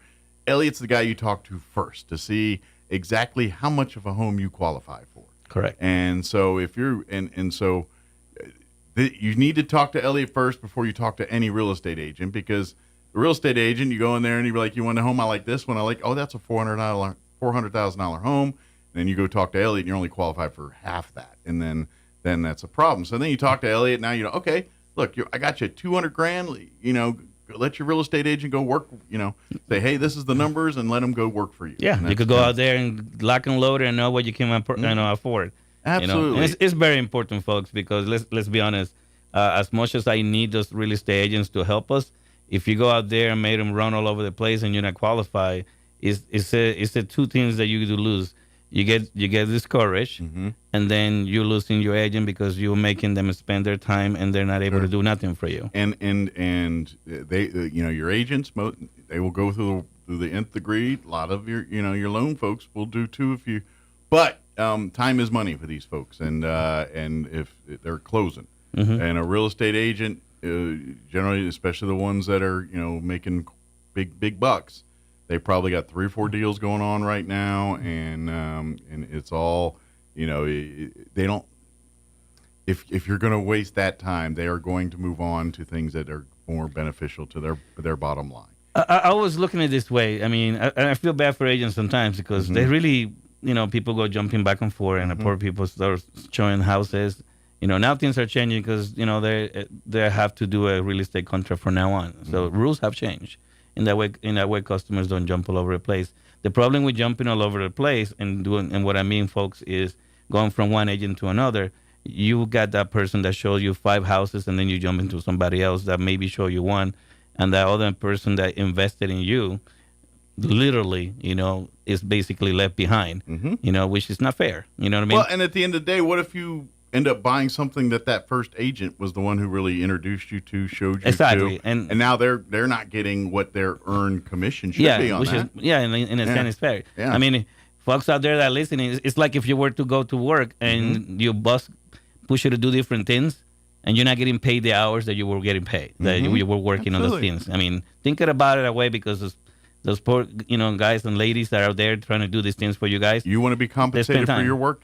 So do they. I always said it like I might put even more hours than a lot of them, but I had to give it to them because in the end of the day, folks, the reason I'm doing loans because if I have 2 offices, one at home and one at the office, actually 3 because I have my phone too. So the car is the other car office. is everywhere I go. The fact of the matter is I had to give it to them because they're the ones that go out there. I might be working on an evening and a Saturday or Sunday or whatever, but I'm at home. These folks go out there and show you houses after hours on Saturdays and Sundays. I mean, I even heard, seen it on holidays, Oh, yeah. So you have to give it to them, okay? And I imagine there'll be a few out driving around Christmas Eve looking at Oh, homes. you ain't kidding me, So my wife says, like, you better not answer your phone on Christmas Day. It's like, okay. Yeah, when people have free time, that's when That's your when they industry's need busy. to be available. And that's just the fact. The difference with me is that there's so many customers that for me to deliver, I had to do a lot more hours than maybe probably most jobs. But well, and then and a lot of your work happens after hours, but the information you need, you have to get during business hours. Yeah, Does that make sense? All the time. Because every time people crazy. need credit reports or whatever statements or billing thing. If you see my emails, oh my goodness, it's the craziest. It's the craziest. Like I was like talking to my assistant and my guys, and like about emails. Like, what are you talking about? I get emails from you. I get emails from you. I get emails from her. I get emails from people, from my boss. You name it. So yeah, it's something that it doesn't end. It's like a continuous crazy cycle. Sure. But I guess I'm crazy enough that I don't mind it, right? Because I'm doing it. No, but you know what? Because I love helping people buy houses. I think it's the craziest and awesome thing that I can ever do. For the longest time when I was younger and everything, I didn't know what I was going to do. I mean, I was going to school to become a psychologist, okay? And I was going to be a doctor and this and that. So I was going to mess up with people's head, guys. I guess I can mess up with you guys' head in a different way now. But my point is, I wanted to help people either way. Sure. Then I joined the Army, did a bunch of different things, and I've been blessed that I have a spectrum. You went and did life. Well, yeah, I have a spectrum of all kinds of different, experiences that have made me what today I'm, So, which is really cool because, I love driving through town. It's like I help somebody buy that house. I help somebody buy that house. Well, it's the coolest thing. Plus, you've had the foot in the world of everybody, and probably a lot of your customers. Like your time in the military. I don't care what everybody says. You're a E1, 2, or 3 in the United States Armed Forces. I don't care what branch it is. You broke. Broke or in trouble because you've spent way too much money that you were supposed to. You ain't lying, because let me tell you something. When I was an emancipated minor. If folks out there don't know what that means, it means I went on my own before I was 18 years old. Yeah. Okay. And in other words, I was going to school and I was working. Yeah. All right. So, and the government wasn't giving me money or nothing like that. So there was nothing given to me, which it was probably some many ways the best thing that could ever happen to me as a young individual, because it pushed me to excel myself and do more for myself. Sure. Well, so granted, you're young and military, and granted, yes, you're, most of the time you don't pay for food, you don't pay for lodging, you don't pay for Well, we're paying because we. I mean, you pay, but you know what I mean. You don't have to go and fork over some money for it. No, I know. You paying. Real paying, but it's a different kind of pay, folks. But and then you get your check, and I think the first time it's like $1,000 for a month, and I hope it's a little more now. That was in the 1990s. No, you know what? Okay, so since I'm a financial guy now, and I help people buy houses, I help a handful of soldiers, okay, because I'm VA basically certified. I do renovation certified. Sure. So there's a lot of things that I do that I see, and I have seen some of my fellow soldiers, brothers and sisters out there. Yeah, it has changed, but also the cost of living also have changed too. That's true. Too. Okay, so I mean, what you and I were making when we were E1s and stuff like that is a big difference from what we may E1 have been makes broke, today. but you could go down to McDonald's for $3 and get fed. Now Yes, you sir. can look at fries for $3 or something.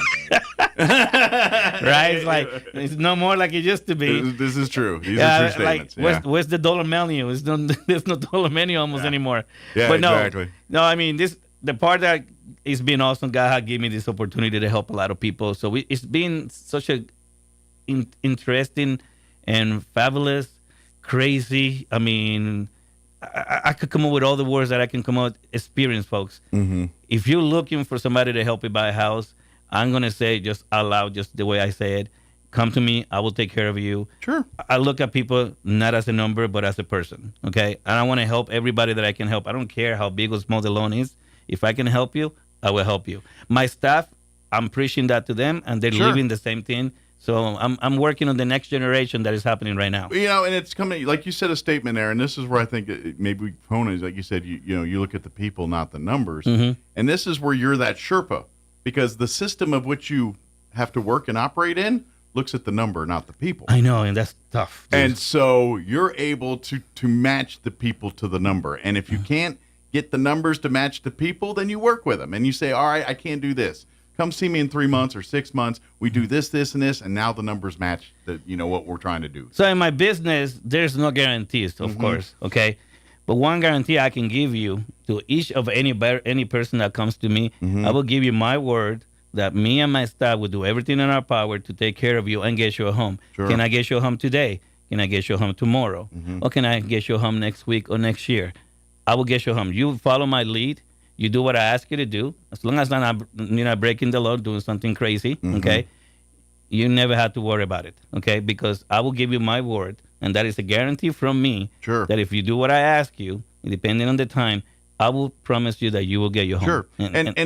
And here's the thing is what he's telling you and what he's doing, yes, the end game here is to get you in a house, but if you're following it, you're going to find that pretty much all your financial world stuff's going to start lining up. Your bills are getting paid. And it's so true. It's very true. And that's really the key. If you're setting up your budget to afford the house to get the credit, if you keep that step, you're going to find out, oh my gosh, now I can afford the house and keep growing and doing from this, and then oh, by the way, I can actually now put some money in savings and start doing these things. That it's the plan. And folks, I'm not here to judge anybody on what you did yesterday, you did 2 years ago, you did 10 years ago. I'm here to help you today. All right. I'm here to give you some guidelines and give you some leads. So how to do things and make it better for yourself. Sure. The fact of the matter is everybody needs a place to live. You're either renting or living with some kind of relative or friend, whatever. But you need a place to live. Sure. And if you're paying rent, for God's sake, you're already doing it. Now all we have to do is find a way to get you have your own home. So that way, you are investing in yourself, not investing in somebody else. So that rent check is going back into your own, and you're building equity. Exactly. And that your first house, which is probably not your nicest house, will be a lot nicer 5 years now when you got an extra 20, 50 grand or however sitting there ready for you to push that towards that next house. One of the things that I love the most is when somebody called me, hey, how you doing, Elliot? And it's funny because you remember Cheers. Everybody want to go where everybody knows your name. Right. Okay. Folks, if you've never seen that, go and look it up in Google and go and watch one of those episodes. The point is, you go to a place that people know you. And why am I saying this? It's very simple. If you did business with me, your name is in my phone. It doesn't disappear. It doesn't erase. Okay. I mean, unless you did something really bad to me, I guess. No. So far, or his wife throws his phone in the toilet or something. Or somebody tripped my life. No, so far so good. I think most of my customers, I love them all, and hopefully they love me back just the same. My point is, I have your number. So when you call, unless you change your name, your telephone number, or you got remarried or something, unless you disconnect the relationship. or something. Yeah. The fact of the matter is, it's funny when somebody calls me, and I have the number and I say, how you doing, Bill? How you doing, Miguel? How you doing, Victor? How you doing, David? Oh, hi, Elliot. Like, yeah, well, you thought I erased your name? No, it's still on my phone, Sure. I don't bother people, okay? And a lot of people will tell me, well, you're being a little naive. The fact of the matter is my system does send stuff to people automatically anyway, Sure. but I don't like to bother people. Sure. The reason why I'm saying that is because the best, okay, thing that anybody can do, and give me what do you call it? What I'm looking for. The best thing I can hear from anybody is that they send me their brother, sister, or a friend, because it's the best thing they ever can do for me. Because a referral to me is valuable. Well, you did right by them, and now exactly. they're saying, you know what, my people I respect, I want you to do the same for them. But it's even more to me when they call me again. Yeah. Not because I was bothering them, but because they're like, Elliot, I'm about to move and buy a bigger house and such, this, this, and that. They're like, can you help me? Yeah, and it's that same mindset where I'm not selling you this house or getting you qualified for this house. I'm getting you, setting the table where I can help you wherever you're living. I had a hand in helping you get into that home. I just closed a deal last month, and it's very funny. They're moving to Las Cruces. They got better jobs and everything. They're married now. I mean, their family's growing, and they're selling their house here. So the agent that's selling the house here knew that I helped them before. We haven't talked for a few, and they actually, whoever was helping them in Las Cruces, obviously send them to a different lender. That fell completely apart. They were not very happy. And the agent that is helping them sell the house here is like, why you don't call your lender from before? I mean, do you know how powerful that is? And I know, the wife and him were like, yeah, let's call Elliot. And when the agent tell him, yeah, call your lender, and one-on-one got together as two, and now they got a home in Las Cruces. And they're like telling me how everything fell apart, how everything was bad. And I made it to the point that they bought another house. That's great. And I mean, and this is the part that I look at.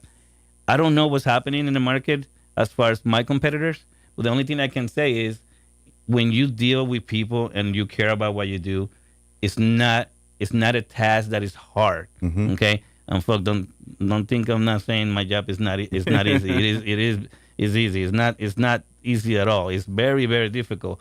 What I mean is when you have done some of the things that I've done and the experiences that I have put together all this year, and folks, I'm talking about from when I was in the military, when I was in high school, when I was selling vacuum cleaners, okay, when I was in banking, all right, when I was in business banking, all these things, okay, and lending in Colorado Springs and all that stuff, it has put together this little knowledge in this head. Sure. It's that life experiences.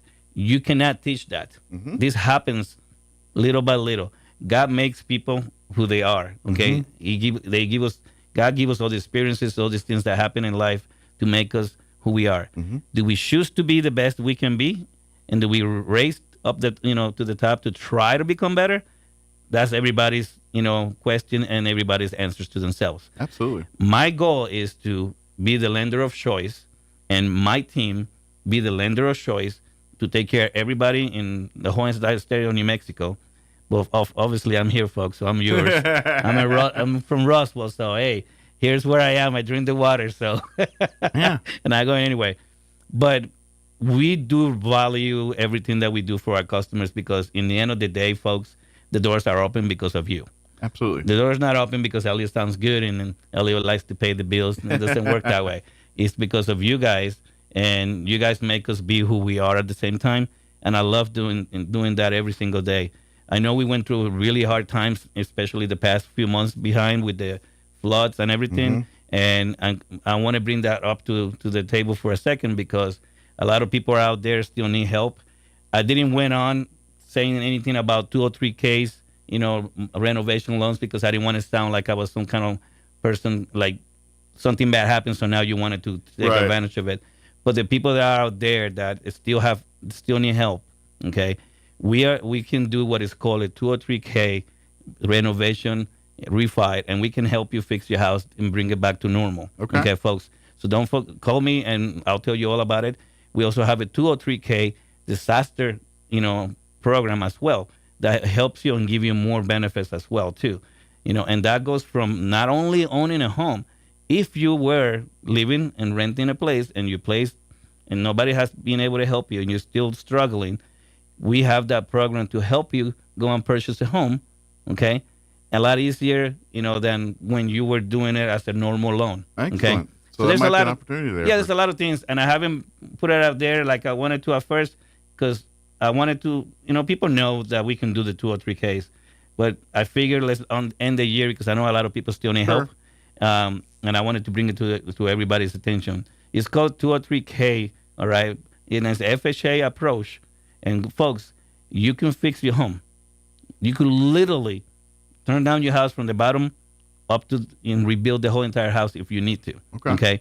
So, and obviously, that is not the case for many situations, but so it'll be even easier to be able to happen.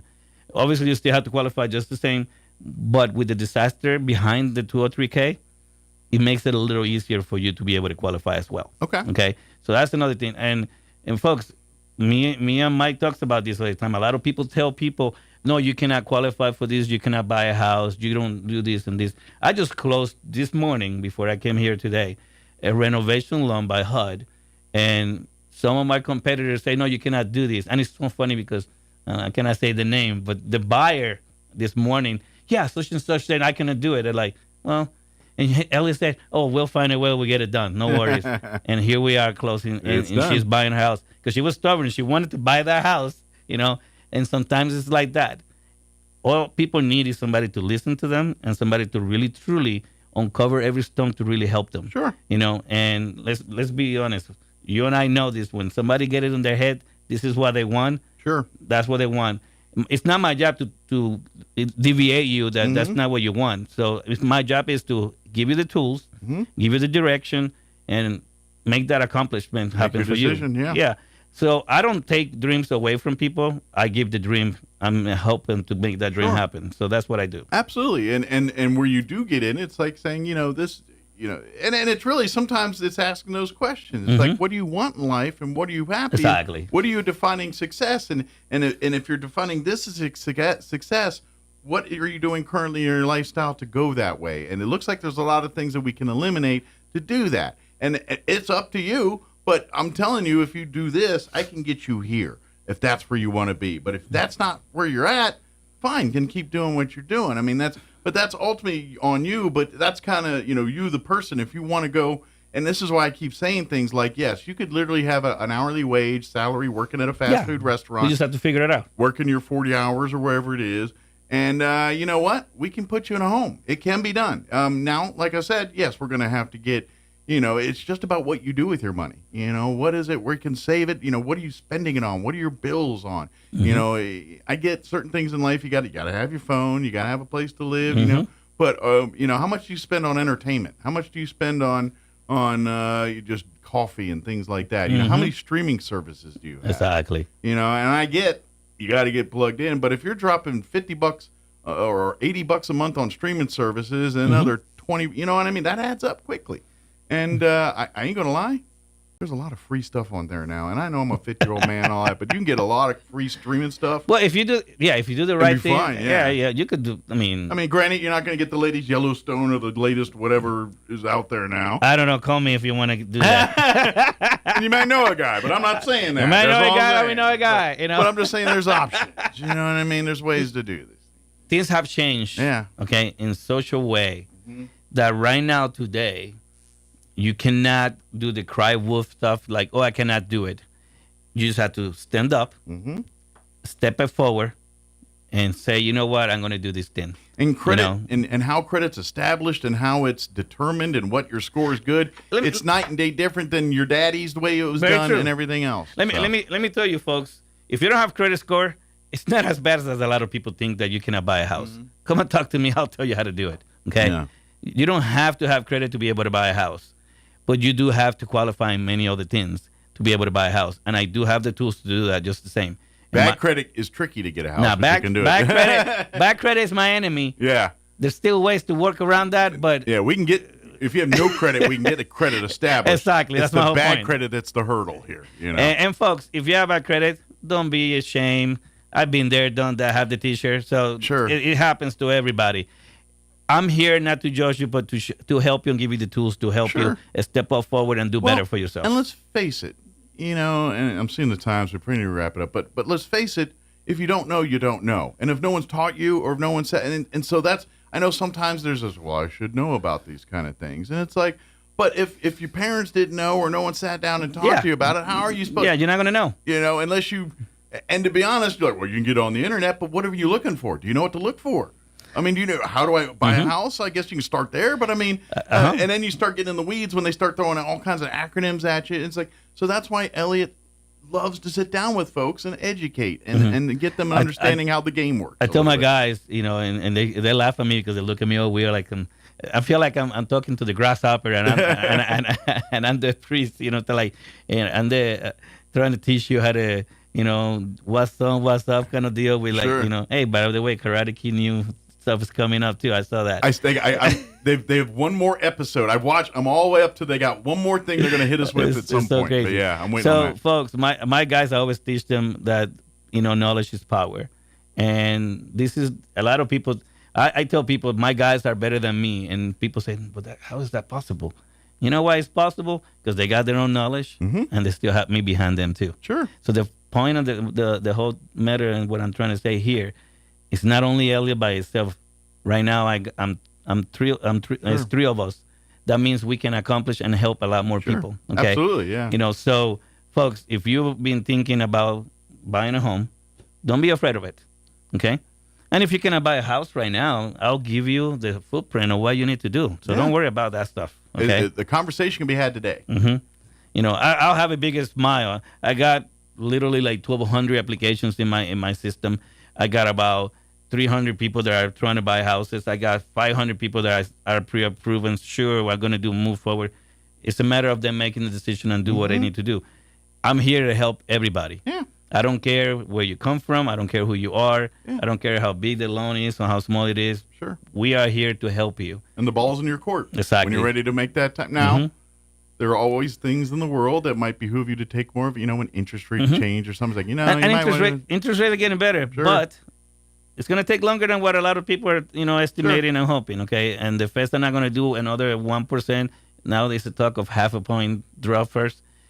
You cannot change the system too fast because just like anything can explode, it also can implode too, okay? So you cannot do it fast enough. It's like science or anything else. You raise the temperature too quick or lower it too quick, and that can create explosions or other issues in the financial world. It's the same thing. If you don't gradually, it's kind of like, a drug addict, you don't cold turkey on some certain drugs. You got to wean them. You got to slow it down and wean them off. Cold turkey is not such a fun thing to do. It just depends on, but this is kind of what it is. Same idea. Same concept. But if you need to get a hold of Elliot here and after listening to us here and saying, maybe it's time for me to talk to Elliot here, you can call him direct on his cell at 719-237-4680. Again, that's 719-237-4680. You can always visit his new office right here in Roswell 204 West 2nd, suite number 5. Just right kind of over that way. right across the police station. If you were ever in trouble, at least you know where it is. Yeah. Not too far for the place where my wife has to go to get her pants altered and all that stuff. There you go. That's right. They're opening a new office. There. That's where we go to get our pants altered. If you leave the parking lot, you just go across Richardson and you go into my parking lot. There you go. Exactly. Simple. So you can come on by 204 West 2nd, or you can call the office at the 505-445-2070. And then you can, of course, go online. He has a website, and you can go to loandepot.com, www.loandepot.com/Elliot Rodriguez, all one word, all lowercase, one L in Elliot, and then the Z on the end of Rodriguez. Correct. That'll go to his website. And then same thing with email. That one's Elliot Rodriguez, same all lowercase, one L with the Z, at loandepot.com to shoot him an email direct here as well, too. Or like I said, just come by the office. He's got Facebook as well. Just type in Elliot Rodriguez. Just look me up and you'll see. I always say, just look me up in there. Because I am a salesman. Obviously, I can talk a lot. just look me up. That always speak for itself. Sure. Simple as that. But yeah, if you're wanting to process, and trust me, if you're renting right now, let's see what we can do to Yeah. turn that rent check or rent payment into a mortgage, Mhm. and then that $800 a month or $1,000 a month or whatever you're paying now for that mortgage or for that rent is going into your mortgage, and then some of that's going back to your principal. You're building equity, and next thing you know, 5 years of doing that, you got 20, 30 grand sitting there waiting for you to put towards a new house. Well, it's still better than having it in a regular savings, no matter what. Absolutely. And that's ultimately you pay off a house. That's the idea. Yeah, that's the idea. So, thank you, Elliot. As always, Merry Christmas to you and your family. Merry Christmas to everybody. And Happy New Year if I don't see you before Happy New Year. 2020. Yeah, if we end up playing poker or something. That's right. I know. That's right. Who knows? Get Thomas up, see if he's going to do a Christmas Eve poker blowout. No, Merry Christmas to everybody and Happy New Year's. Happy New Year. Thank you, Elliot. Thank you for having me. All right, 9:51. Let's pause for news and... Hello. Roswell City Councilor Matthew Chapel of Ward 3 has resigned from the council after taking a new job in Albuquerque as the general manager of the Federal Aviation Administration's Air Route Traffic Control Center. That center manages the airspace in this region of the country. Chapel submitted his resignation as a Roswell City Councilor December 31st. It was effective immediately. He had earlier informed city administrators and the council of his upcoming departure after accepting the new job. The Roswell Disaster Recovery Center, operated by the state of New Mexico and FEMA, will return to a 5 p.m. closing time on Saturday. The DRC at the Roswell Mall, right next to Bath and Body Works in Roswell. DRC hours are now 10 a.m. to 7 on weekdays and 10 to 5 on Saturdays. The office is closed on Sundays. You're up to date. I'm Jared Sorello. With your Cowboys Report, I'm Christy Scales. The boys lose at home in a heartbreaker to Washington, 23-19. Details after this. This is Micah Parsons from the Dallas Cowboys, teaming up with SWBC. Whether I'm buying a home, looking for a PEO to take care of my HR and payroll needs, or giving my employees the benefits they deserve, I'm turning to SWBC. From personalized home loans to a team of experts to help grow your business, SWBC is your partner. Visit swbc.com to learn more. SWBC Mortgage Corporation, NMLS number 9741, an equal housing lender. Cowboys Nation is big because everything's bigger in Texas.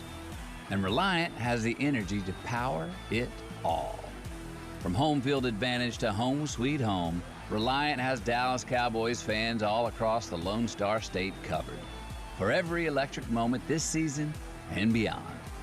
Reliant, proud to be the official energy provider of your Dallas Cowboys.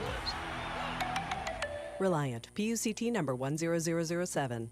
Brandon Aubrey kicked 4 field goals, Rico Dowdle scored a rushing touchdown, and Trey Lance threw for over 240 yards, but Washington backup quarterback Marcus Mariota led a 91-yard scoring drive, hitting Terry McLaurin on a touchdown pass with just 3 seconds to play in Washington's 23-19 win.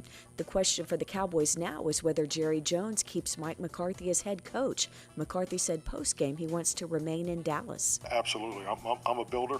I believe in building programs. I believe in developing young players. But at the end of the day, it is about winning. And you have to have those components in place to get this thing where it needs to be. And I think we have a very good foundation there.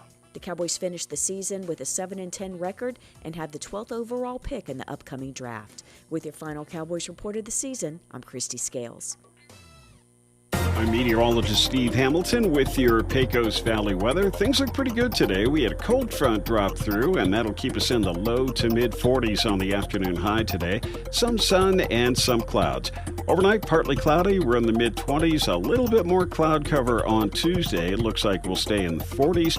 Another low pressure area arriving on Tuesday night with a few snow showers, scattered snow showers on Wednesday. That's your latest forecast. I'm meteorologist Steve Hamilton. Hey Roswell, Happy New Year! Roswell Ford has a New Year's resolution you're gonna love. We resolved to sell more new Fords in 2025, so we're gonna make it super fun, super fast, and super easy, just for you. In fact, we'll give you the price we'd give to a friend or family member right up front. So bring us any trade in any condition. Don't even wash it, because at Roswell Ford, all trades are welcome. Making payments on your current vehicle and want out early? We can help. We'll take your trade, even if you owe thousands more than it's worth. Worried about your credit? Don't sweat it. Roswell Ford Ford has partnered with more aggressive lenders, all with great rates and terms for good credit, no credit, and even bad credit, with rates as low as 0% APR. Plus, we have a great selection of low mileage, one-owner pre-owned vehicles, all in prime condition, starting at just $10,000. Huge savings, exceptional trade-in values, and a better buying experience. Get on board at Roswell Ford, 821 North Main Street in beautiful Roswell, or online at roswellford.com. 0 APR for 48 months is $20.83 per thousand finance, plus tax, title, and license with approved credit. If you're missing a tooth or several teeth, a dental implant may be the ultimate solution. Implants look and feel so much like real teeth that you probably forget you have an implant. Maupin & Brown Dentistry is one of New Mexico's most experienced implant providers, with literally thousands of implant patients who are absolutely delighted with the results. Call Maupin & Brown today for an evaluation. You'll be surprised how affordable implants can be. Maupin & Brown, your choice for experienced, state-of-the-art dentistry. Bill Cunningham is now in Roswell on 106.5 FM KEND Roswell. I'm John Scott. Today, January 6th, is the date required by constitutional law, with today's joint session asked to certify the 2024 election results. Congress is scheduled to certify the results of the 2024 presidential election today. President Biden says January 6th is about counting votes and ensure a peaceful transfer of power. Congress will convene in a snowy Washington, D.C. to certify Donald Trump's victory in November. The session is presided over by the candidate he defeated, Vice President Kamala Harris. That's correspondent